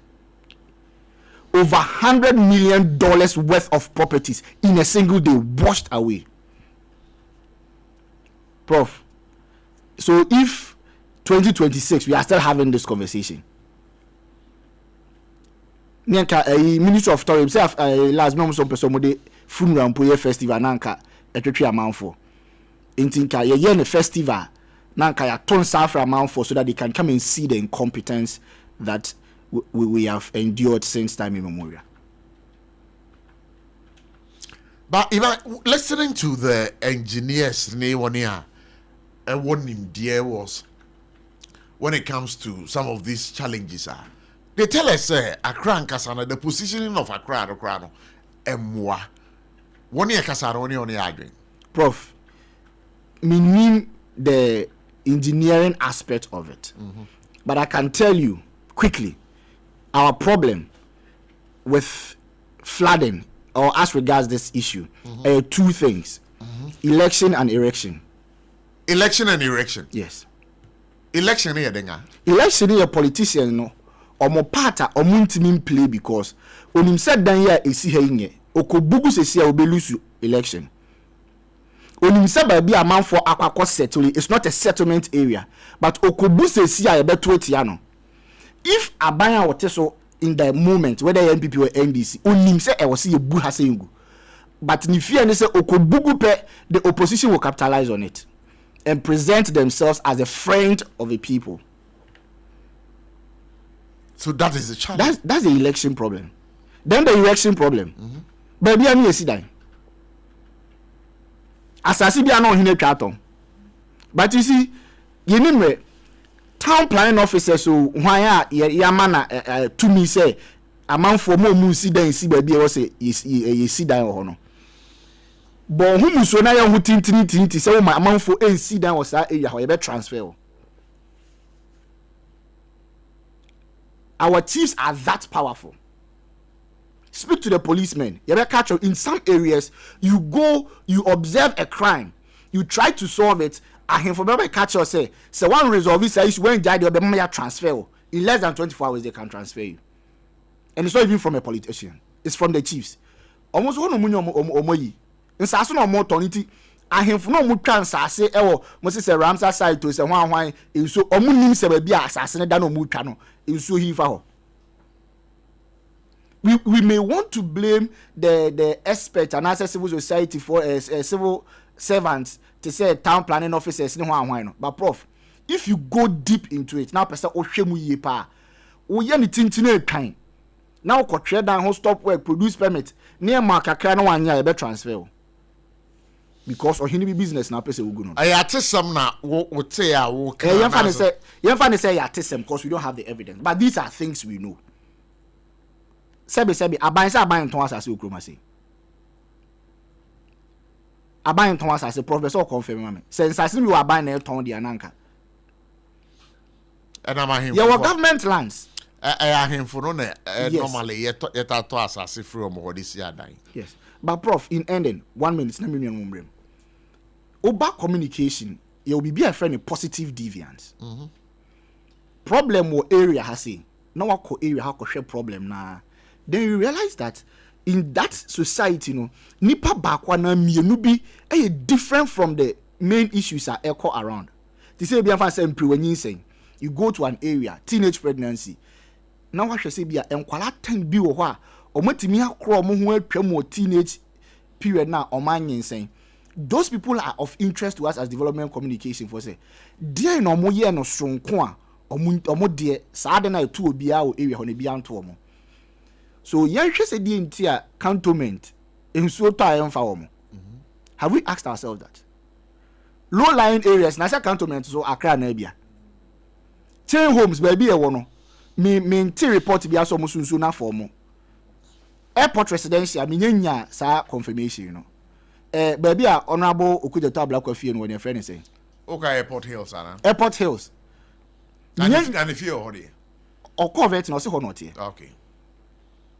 Prof, minyanya omonso record the test omonso aform bebre sa So we should be asking ourselves, say, didn't the whole Accra engineers say a low lying area until they flood in the sea? Didn't a cantonment so Accra not flood in the Binsio? The moment we find answers to why cantonment is not subject to this, why Airport Hills, why Chain Homes area holding that, and we begin to find the answers to the problem. Emmanuel Maminase, that's a question is asked right here. I was SOMPA 106.5 FM, exactly 41 after 4. But I can say, Ayejuma could be very reputable in nature. One more share, one more with Ayejuma. Marketers will be working on commission based. Maybe I thought say when it jumpa say one say Juma no be Juma. Me patcho but modern for application bra. SOMPA 106.5 FM Accra. What do application the bar? We did this piece and pay you for beton safrel. Na we SHS graduate. We HND holder. We degree holder. Remember you qualify for this potential job. That's so that train war. Kai say closing date 9th June 2026. And we will be our university, where we senior high school, pay Juma ye based on commissioner or marketer. Bombarding na for application bra SOMPA 106.5 from Accra. What a bar ya beje na ya de wama company ko kuna wa hwehwe nipa no.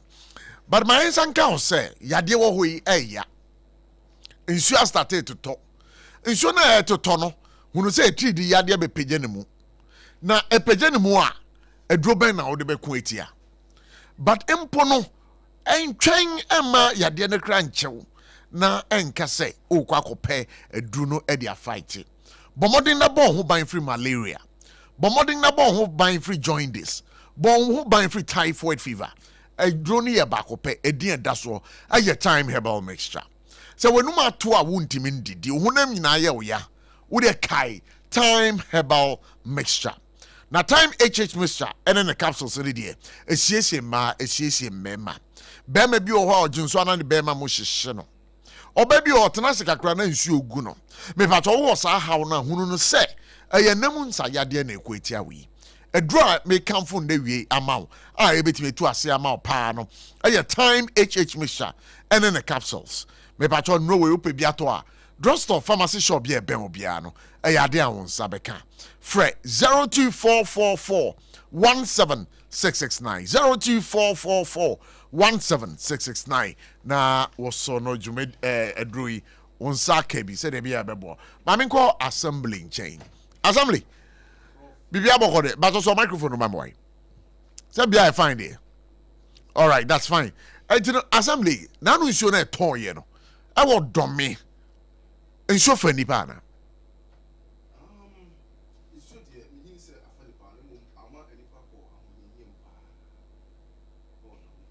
Sa me patcho me ba. I send the microphone no and pull it through. Let's see. Patcho. What's your microphone, Ramami? Okay, the mic. Okay, Bacho Kasamaminti. Okay, no. I think Bacho Momane alternating microphone, the Mamina. Yanshe. Na Brahanam na Abeka Sawaha. All right, my meet you. Yes, in short, I need a hard ye pa. Na me enye animusem, and any 3 days, dear. Send a moody date in a better honor. Misumini am any fee, me bad or me quabinia hasi. In sure you didn't die and 1 day. But now, how if you do draw saying, better have 21 years. 21 years, don't make quabia. Yes. Amphibia, so you funny. Amphibia, so you. A microphone, I've been a boom for dying. And so, me who be papa be a farm. Now, maybe so, am I can see so I am penny for no econo, maybe so muqua. Omudi woni hu niam e bi sa ho ana no ni me how can say pa because me da me ntu kwan ko akiri sa dade but me hwe TV so a inso to kra wa hwe kra hu se inso to eto uba atomic electric area mountains insuo a efiri ho me ho nenam na be inso na every popo no so be yes enam ho edu me ho na pa akra be se 5 na yenim dada before say the light pool kosi ho yenim dada before say pipeline e dey afa ho enso so woni ho akoka so comfortable enne obi asini dan wo pepo no so na so erosion timi yi ni dan e de besin e de ko obi a wesi ni dan wo pepo no so me na me ka kire wo nso timi eyiri be fa ho no mu na ba hohoro de ko enti no wo ka se akra kro no e wo fom no e ya na e mesere e wo fom o e wo soro nso be sisa akọ because of ye nwi o man no and then ufi say den e kosesa the thing say see ye hu population e wo domi kwa benya maybe domi kwa benya e be ye example ye hu population e wo ho no no e wo see ye hu say so omu sisi dan ni si people no so ni people na chi a nsuo to a entire people no so nemum e ba besin e de akọ nti the only thing is say ye mpanyifo no dwen ho ni first thing planners omu hu say e wo say ye gata kese e drainage bia kese pa betimi afa sa nsuo no e de aba besin e de eden e de akọ enne udu na ma bose rabbit ubeka se epo na yiri e wo horom enso so nsuo de ti ba se 15 minutes 10 minutes a ubeka se nsuo bia kra machine fa ho enti no e yade an e yempanyefo no mum na se se omani ko ho e chen de e ko omubotom no afen so no yen assembly for no so no ye ka ho bi because ye wo chese ba bibiara no hono mu a nsuo fa aye nim prof na yesu so ye wo ba bia ye ka te kodru information bia wo so wo di ko assembly uwie wo assembly hono mu na asa etie se assembly no na peja e di ko se we die e bro ye nso na mu prof sa pipeline tintintin no e bi da ho ukoka asem na e de ahye pipeline asem e wo se e yo man mu ni nyina asem a na no nsuo timi fa obi wo me ho Ashoma estate unu bebe ko ja na to ye Debbie Pillar 2 from Ashoma estate to Pillar 2 I want nsuo no e fa abaiwa no from Ashoma estate to Pillar 2 ho bridge kese na no ho ye ho no mu a no mu friend say yeah assembly man for your platform say bibi sa aba be yeah ye dimlika ko ye na ye say ye di sie na wewu na papa fiti ho ediba baby amikiri ahumeti etino se o man no ye nyina be e ho say ye o man papa ye nyina asisi dan wo area ye wo mu etino wo say ye dwe o man no ho ne ye bibi papa bi de bo o man na ye be ye me hwe wachi ha ye mus kwan ye da ho nti upa che se mpanyimfu hu se nsuo etwifa kwan anim etepe da che se no ano no enti wo sese bra sese ye fie se ne ka kire ye mpanyimfo ne se o man no egu enye die sabio kafa che ba kwotena ho na be politics de bia na yete ho na ye ho fefefe yi o e wo se ye critical thinkers na ye dwi o man no baby eduni die uba me ko ayi abram baby aye fo ha desna krom yi no ebom hwa kwae ne ya desna ebom omo esie ye udi ka no ko ukosie nipa ugina amana no yi nipa na atum na ukọ ho na me kan se ene mpanyifo ni bi wo mo makọ aburukyira ba o mahu de wo ho ni bi chese kuro no emuse kama Greater Accra tiedi no Greater Accra na yetitim sabi osuhum kra no flood ni ho bebrisa Greater Accra ye business safata e wa ha se no mum no ye mpanyifo ntimi ntu yani emfa hwe kuro no Debbie me rebisa say we assemblyman yes se no ohaw no eye den na ekoso de ekoso ni se assembly member e wo babia me di ka kire se oho babia okko adidu babia obaku di aduru no a wodi ba ko ja no o me ka kire se we babia wako akwa yes me bisa se de na ma eye flooding ne ba de di flooding ne ba no me ho ye example babia efia eba entino e wo se gates na kese ne ye ya betimi akare nsuo no e di aden e di akwakotu o ba che se gates no susu na gata no ko bi wo ho prof demi ka no ntia so gata ni ho nsuo no na kire se mimi nam ha me fa ha de ope na oye nsuo no entino wo se empanyimfo kuko gina babia no mu solve ade no hu se no ye ni se a ebeboa ma obi nso benya baby di ntia because uhwe babia nsuo no e fa nkrofo no bi wo no kra na hu hia se nsuo etimi fa wo e wo ho no so se ne sitie no hwe ukoka omusi sa project in the World Bank na mebisa sɛ World Bank no sika he na ɛde agogo de ma so mo mra me yesa project na project ben ho asem na kan udu atomic nnua no mu kɔ transitions yeah wo hu nsuo na ɛda hɔ no wo bɛ try nsuo miensa ansa na wo du transitions wɔ ɛnɛ etwa kwan no mu ɔ police fo no hɔ no makers hɔ no mu nsuo na ɛda hɔ no etwa kwan no mu ka nkɔ ka mba nsuo no yire a mimi ba yɛ ne yɛ de na cross so sɛ we na ohuri no watra ɛnso ɛnɛ ka akora ntimi cross ɛnfa mba eti no sɛ yetimi hu ɛnɛ police wɔn police for depot no yeah wɔn sɛ hɔ no DVL hɔ na ɛwɔ ɔmo de no ma fili akɔsoro kakra ɔmo animu pɛɛ mesi obi antimi ntwam ɛwɔ na ama hɔ ɛnso so yehu saa de wɔ engineers akɔsi dan akɛsɛ de asi hɔ saa bridge no ɔmo gyae ɔmo ankɔ ho kra mpo ɔwɔ sɛ na ade no sɛ baika ɛyɛ kwasi broni a ɔba kɔ survey hɔ no nyinaa hu sɛ ade wei ɛwɔ sɛ yɛyɛ ne se na ɛboa community na ɛwɔ hɔ no mu no ɔmo gyae asi hɔ eti no masɛm no nyinaa ne sɛ prof wasɛm a ɔde aba no ɛwɔ sɛ mpanyinfoɔ edi ɔmo na nsi fam na ɔmo nkɔ baabi a flood no hwɛ ɛyi yɛka ne sɛ ɛyi kaaso adeɛ mu frɛ no wagya mebisa wo sɛ ɛyɛ nɛ na wagya ahyɛ asesere yi nkurɔfoɔ ɛtete nsuo na no hɔ no eti sɛ nkurɔfoɔ tete a nsuo na no ho ayɛ sɛdeɛ sɛ wɔ sɛ otu saa nkurɔfoɔ na ɛwɔ hɔ no ɔn sɛ imaka asɛm bi sɛ amanyɔfoɔ no adeɛ wɔ yi deɛ akɔdane amanyɔ asɛm because bebi nkurɔfoɔ no teɛ no sɛ aban a ɔte sisi a aka sɛ ɔkɔ akɔto ɔmo afiri hɔ a wobɛhu sɛ wɔne a ɛyɛ aban in waiting opposition for no wɔn so ɔmo de bɛyɛ amanyɔ asɛm ne sɛnti no aban a ɔte so no ɔkura de ɔn act prof mamika bibi nkyerɛ na politics na asɛyɛn asɛyɛn bɛyɛ nso yɛ nyaade mamika no kura wɔ mu nkyerɛ wo ɔmo tae ka sɛ yato aba de ama no wabebubu yɛ dan ɔmboa wo saa nkurɔfoɔ no mu nto aba me yɛ politician wɔne nto aba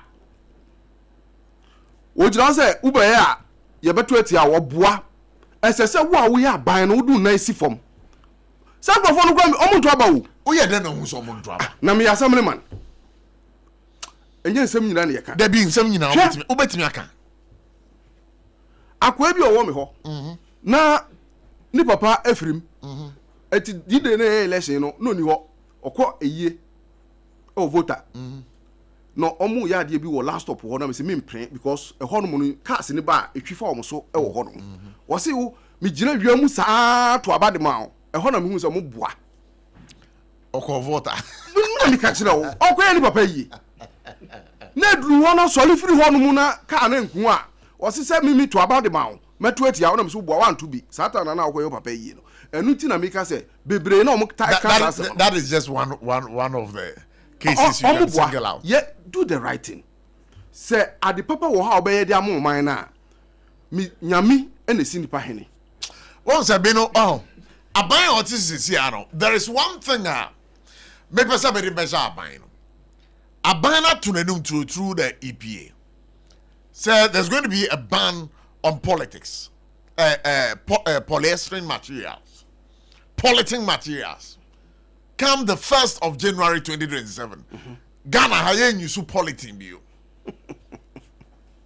Ya shese aban no betimi di nancy from ampani ampase. Womo be ban it the polystyrene materials. Mamin ka say RSYD no video studios for say asere na wie. Me pa chop so twa picture. Ope so twa video. Ye was studio kakraka bi wo eye nkran ha den da so no.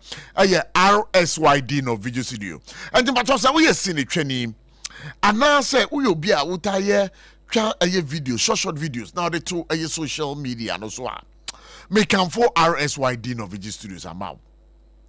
Every say ho na akwa one more creative director or nipa bi wo ho a wa should that bing e wo video twam wa should that bing e wo sin twam obema directions pam wait menya quality videos any quality pictures aside that no one more professional backdrop no kire say location bi a wo hie bia no ubenya bi e wo studio 2 years in twani wo be say utwa eye video na wenya epo anona wucha video a fa wani kire RSYD no Vigi Studios o me create ni nyina ade ama o kama o manum boso da form hwehwe mo cha kwan ewo malama baase ewo first kokro street no so kai say ubetimi from 05747157778. Again, read them on 030-3974-822.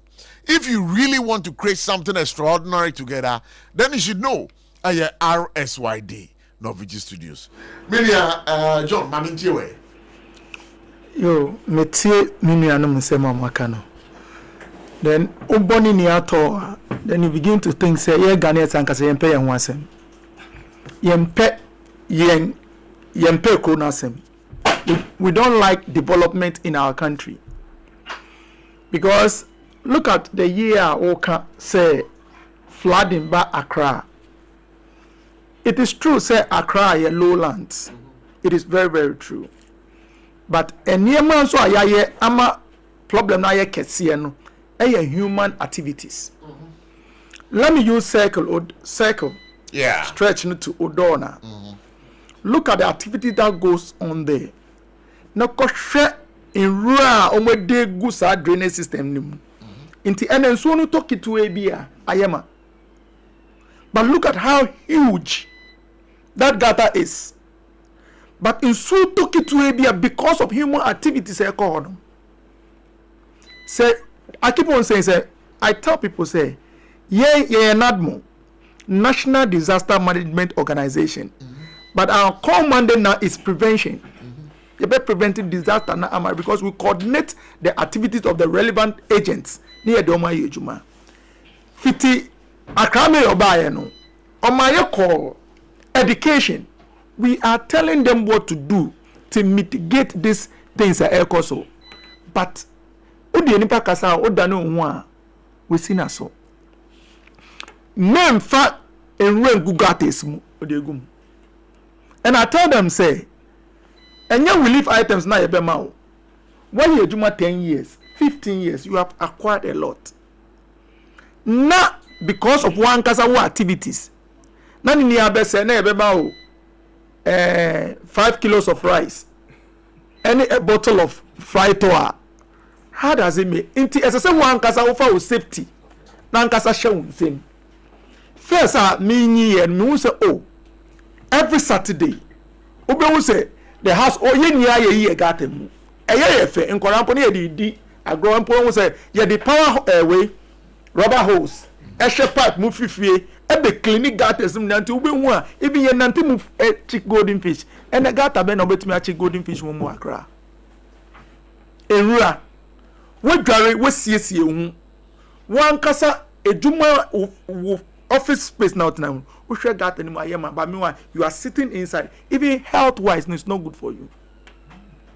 We went out, we told them all those things, but we are not taking all those things into consideration. Yes, some of the drainage system are first, no say na endorse. Into omo so I believe say me GDC engineering no, as I say it me be some of the drains no muna emo entre, but say ye hippie. This rubber plastics ni gumwa unanti odo na nwa mobo eni ni ayema enti nso no betimi akoyin pa ya beba ye honum first on so obi esi dan a yetimi just space wo say o yeah nso to a ebefa ho ena obi a block you so mpe nso be fa ni fie mu enti no ngofa nso no ngofa yin so a lot of things that is happening now is human activities. And even if fear be okra na, yes if fear we are fearing nyina mu ya to the task. Insure talk na insure ntimi nsenke. Exactly. Say I say modernization. But I see one thing I realize that when you go outside, they don't even use blocks in your home. Abo fencing. No. It's flowers, greens. Say greens ni niabo and ni tiles. Say dia okano. Into so no to a bed dampo akofom. There are so many things that human activities are Emma says bread. Unauthorized places. Ni akwa si dan si hono. And okot down soma Liberty Park down wa. In so e da hono. And say yesi dan wo hono. There were speeches they feed on those things. And okoshe hono. Ye feel ama obi foundation eda obi rooftop. Can you just imagine? And you have people there. So now authorities has failed. Young kaso ya failing. This is in the minion no crying.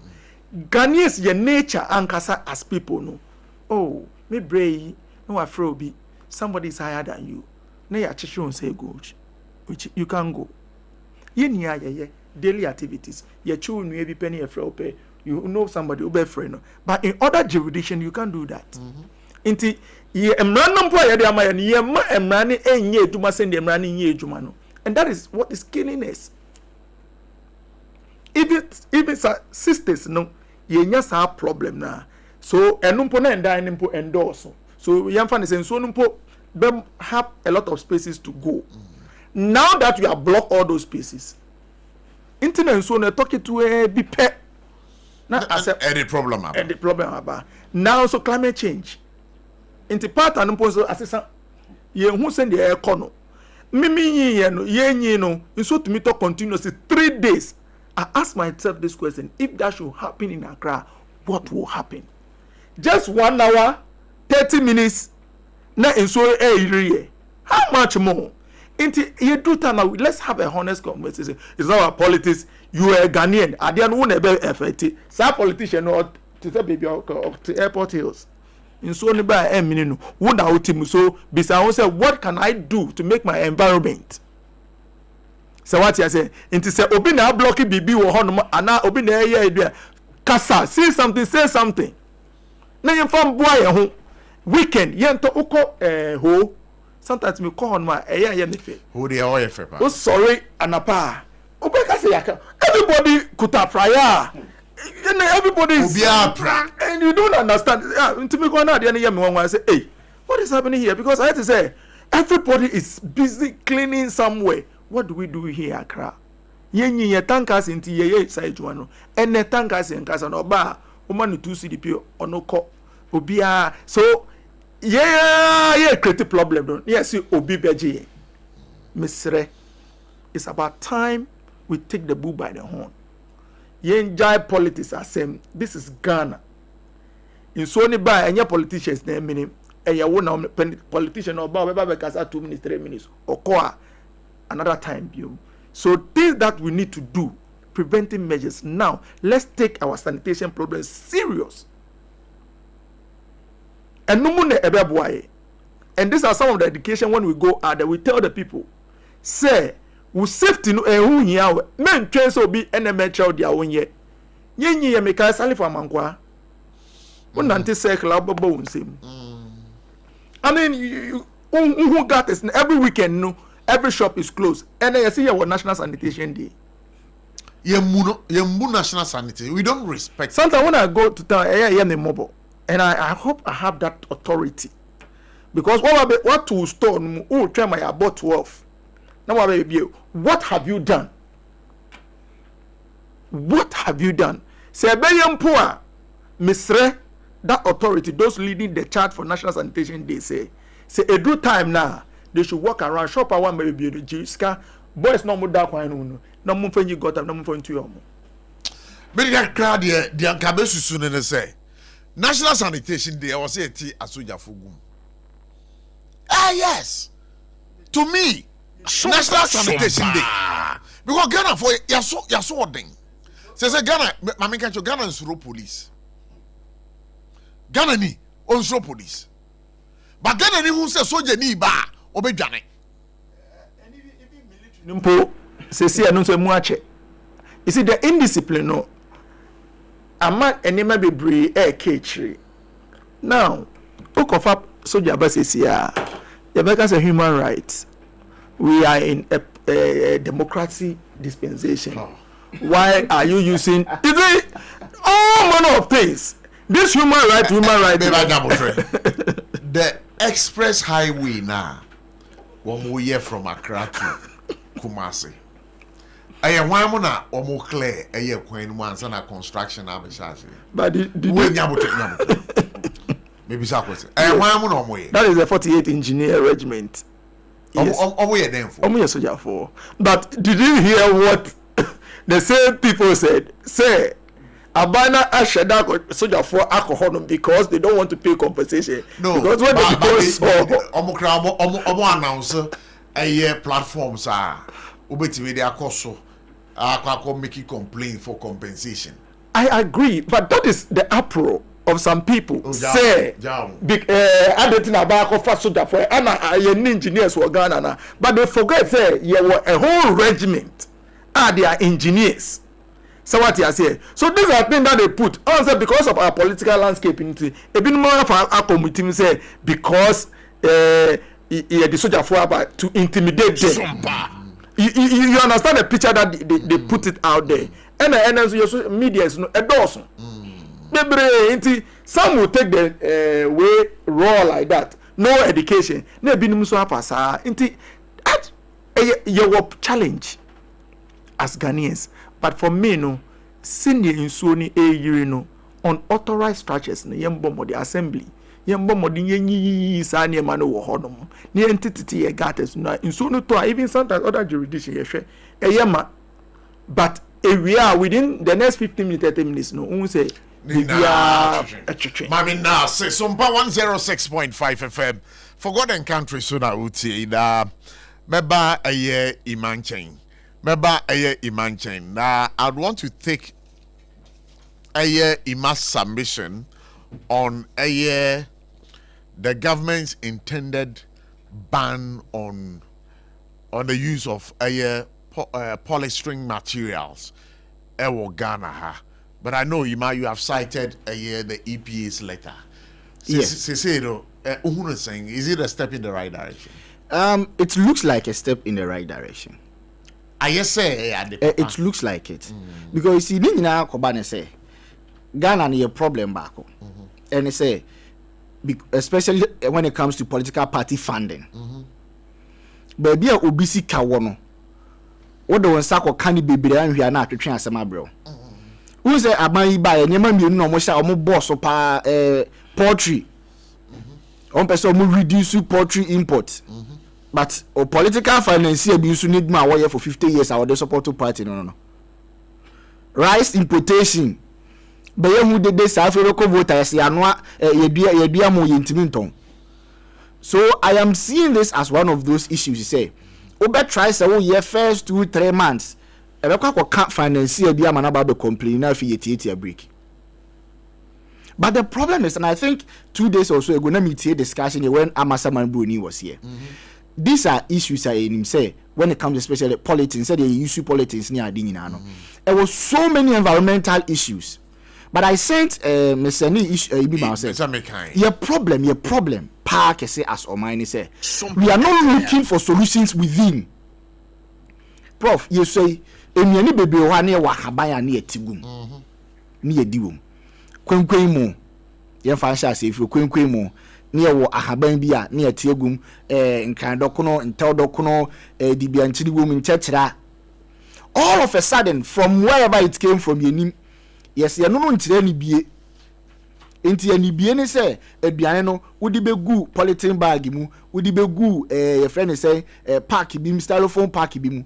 Knowing very well that all these things come with health implications and come with environmental consequences. Yes, a polythene there and baku see. It takes hundreds or even thousands of years before polythene baku best started say April. According to the EPA, they tell us a polythene crowd they be the 500 years. Answer up. Yes. You know how I treat waste ewo krom hano. Ebekwa kwotro gu ball ebiso na da esibola wa na mframa bo na fe de kona bagotom na eto kigota like a recycle wo kroma se nam kromu asa finally ne akwa kogupum fish ni di polythene na ono nso wo yare a emomo na yenso yakọ ni yase akwa kodinti sa kidney issues ni bebre ba kroma na yente ase no fa kese na afri honom. But then the question could also be that can we rethink our approach to plastic management and consider certain things like plastic waste commercialization? me share documentary. Oh, that's it. Commercialization of plastic waste here. So, of course, we're Ghana. I'm for almost a second. You're scaling it up. Okay, that's fine. Acquire nipa ba kum yenu man tria bobia bi adwuma. Me hwe abemo bi wo Ghana say ya or the plastics ya or the trap blocks. Aye di sidan. What we have to do, and that is what we never do as a country, is to go and look at that business model. Say ya de politics near boa politics and will be say what the air blocks near the sidan. Let's go and study one. Sad dino durability to say, heat generation to say, environmental friendliness to say, it may take a box to swing na. Can that not be our new model of building? But obinso classmate. Ain't you say okasa we when you ko hewo bebre no ba be ma eno na akoye the new normal party financier bi hu beka. So party financier ho ka party na hwia no akọ opposition. But all these things, we should come to a point where next year your cost is 70 70 years. These are not the conversations we should be having for a 70-year-old country. But abandoning ban is a very good step in the right direction. But let me even veer off for 1 second. Send me an impo yedigu plastic bowls mu near their chef fridge mu. Okwa adwuma no way you know their kwakose microwave no way hiti. Ni nyina nye. So I don't know the scope of the ban because plastic impo ye hiti no enye. It was until recently na mebehu publication bi say cocoa mpona yedigu polythene no eno so nye. But if we are going to ban plastic waste, the question will be, what will be the new alternative? Because we have gotten so used to plastic. Yeni baby wache plastic, cocoa plastic, fried rice check seseni in our plastic. So if you want to ban and take away the plastic, the question is, what is the new alternative? Paper bags. Yeah, the cocoa ni begu paper bags mu. I know of a joint be nyabotre.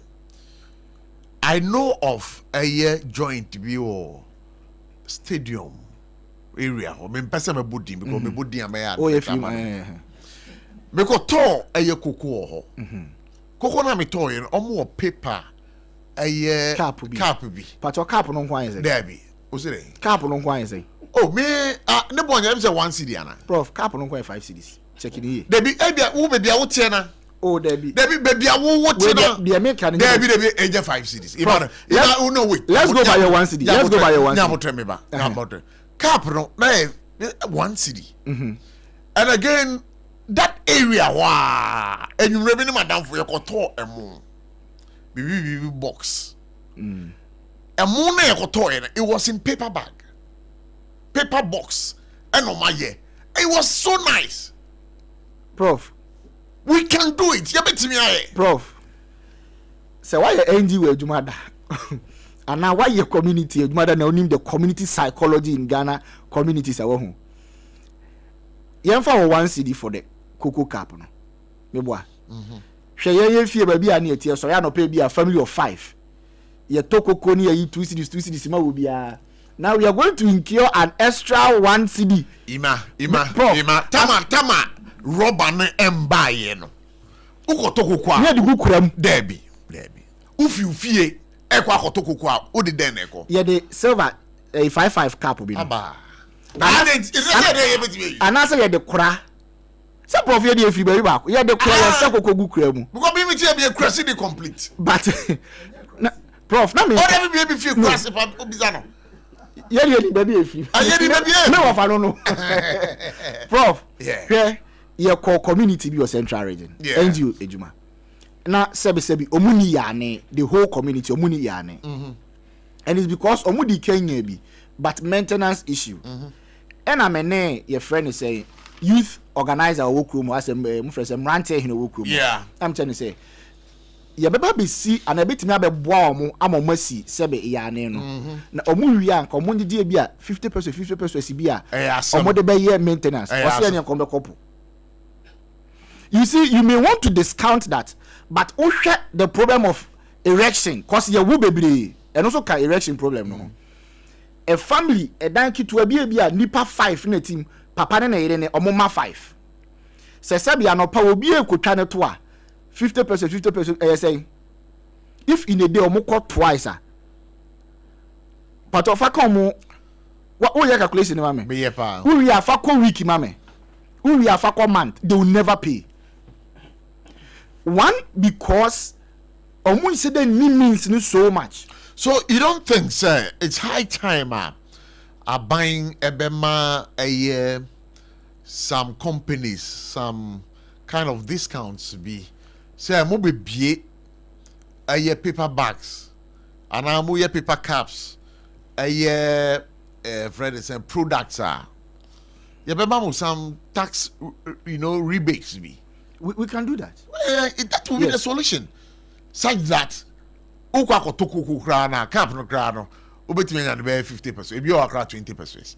Ghana ikra na 20% see MPC bi. Ma anu nsi na menko assembly. But also on that same in our work no. Alternatively, you betimi a transition sa plastic companies we omo ye polythene we na say tax incentive for say dey be more so that they will transition from polythenes to paper bags. So that we might not also create some financial inconvenience because if you will be a polythene also you ban polythene if you also a funny per 1,000 minipa 1,000 it brings some economic pressures inside your work you bet me say okay you be tax incentives for companies to go into paper bag production, but let's start with existing polythene companies and plastic production companies so that omono be start transitioning first and then other people can come. But we are told Honorable Kennedy Japan, as we speak now, we see a paper bag factory be around the motorway area thereabout. We're looking so sharp. We're looking smart. Yeah, I think that was it somewhere this week? That's when I heard it. Yes. We can.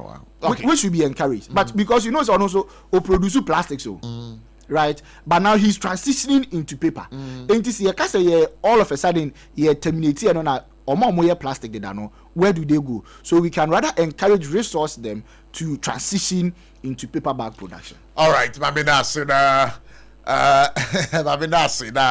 Menti assemblyman finally. Assembly. Papa. Say put them politics a hammer game power. Me na mo na yi ma hwefo. Boom.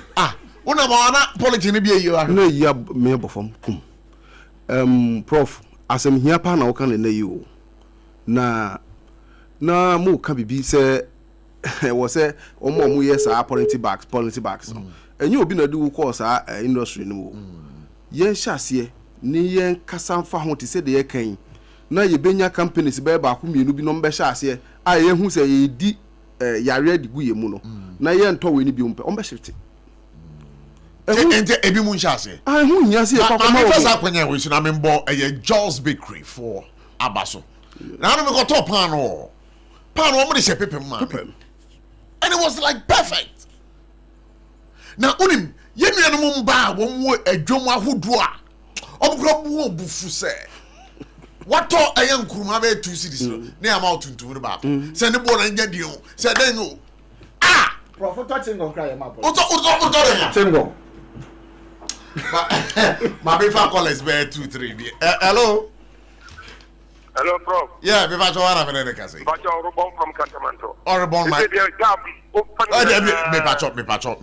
pacho. Ene ya sheda nye amanyosem. Iso na eyiri. Until the obude bonnetew. Em mo bi edi nko straight. Mo bi edi. Ye boy every mu nyanya. Me pacho. Me just for mo se bi obi.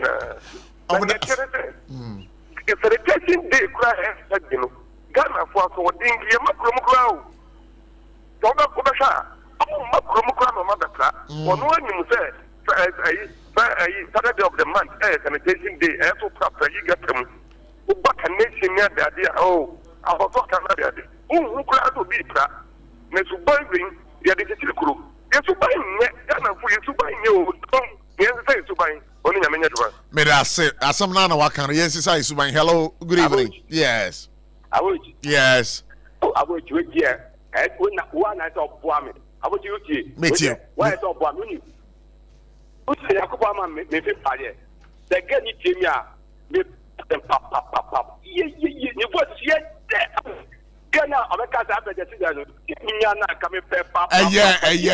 Abede call him. Okay, you at back what them so. Abochi, you have ABC. I'm going to be Abede. In check it. Me ba chobe da se why Abede. And then me fan chebia. Ka WhatsApp de enko. Me ka se e ma be ka oh Abochi. Obama get the crowd ya da kwa be ka se na me tie. Me so me den say. Who say? Sawi.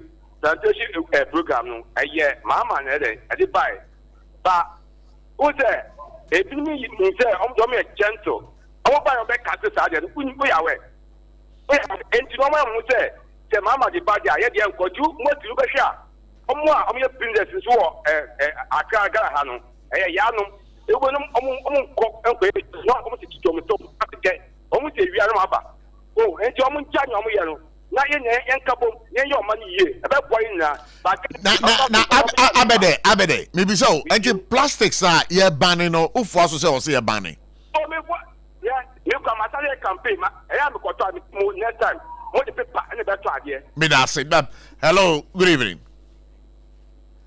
hello bro yeah me pa wana me ne ka say wow ni pa do tama yeah do tama me yo my ntie we I thank those who are in the studio. Minim. Obia be sit down with the Mujamina. Obia be sit, I repeat, Obia be sit down with the Mujamina follow. All that can be the government. Because they are one part, they should move from there. Happen number two, the panel money is not. What's up, also to sit down. It's very possible. Me da say. Hello, good evening. Good evening. Me pa chwana mene ka say. Nana one, no spite. Eh, darama pa choma enti we. Yo, I wish you. Yes. My main chairman, Dr. Bawumia. There be a we dey go with him. And then dey go with him a brain here. Why? Nothing. Yo. I want you. Yes. Mapala for and Manasi. And the one you see, ma, you could say, what would you want to Kasa? Then no money. No, I can't say. And yet, the Diana, what want you walk from? Now say, what would you about at the mind this year? No, no, but come on. Now, FPP for your part. And ya instructor rather to woman behind us. There be and yet the one some near Canada and they can su yiria a fire that ye said any break. Why? Me say, Abochi, and then you share tema and a property overhead bridge honor and a clown near the Abochi. Yes. Oh, night. Yeah, that's right. You're empty. Jelly, Tama, oh, young father, not jelly, yes, you have my papa. What can you acquire than we say we are?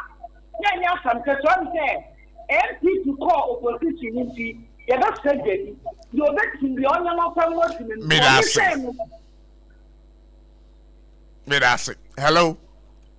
Hello, bro. Yeah, if I try to have any we are free from Catafric Cantamanto. Every first says you're for chrono, if you are then pan, yeah. Oh,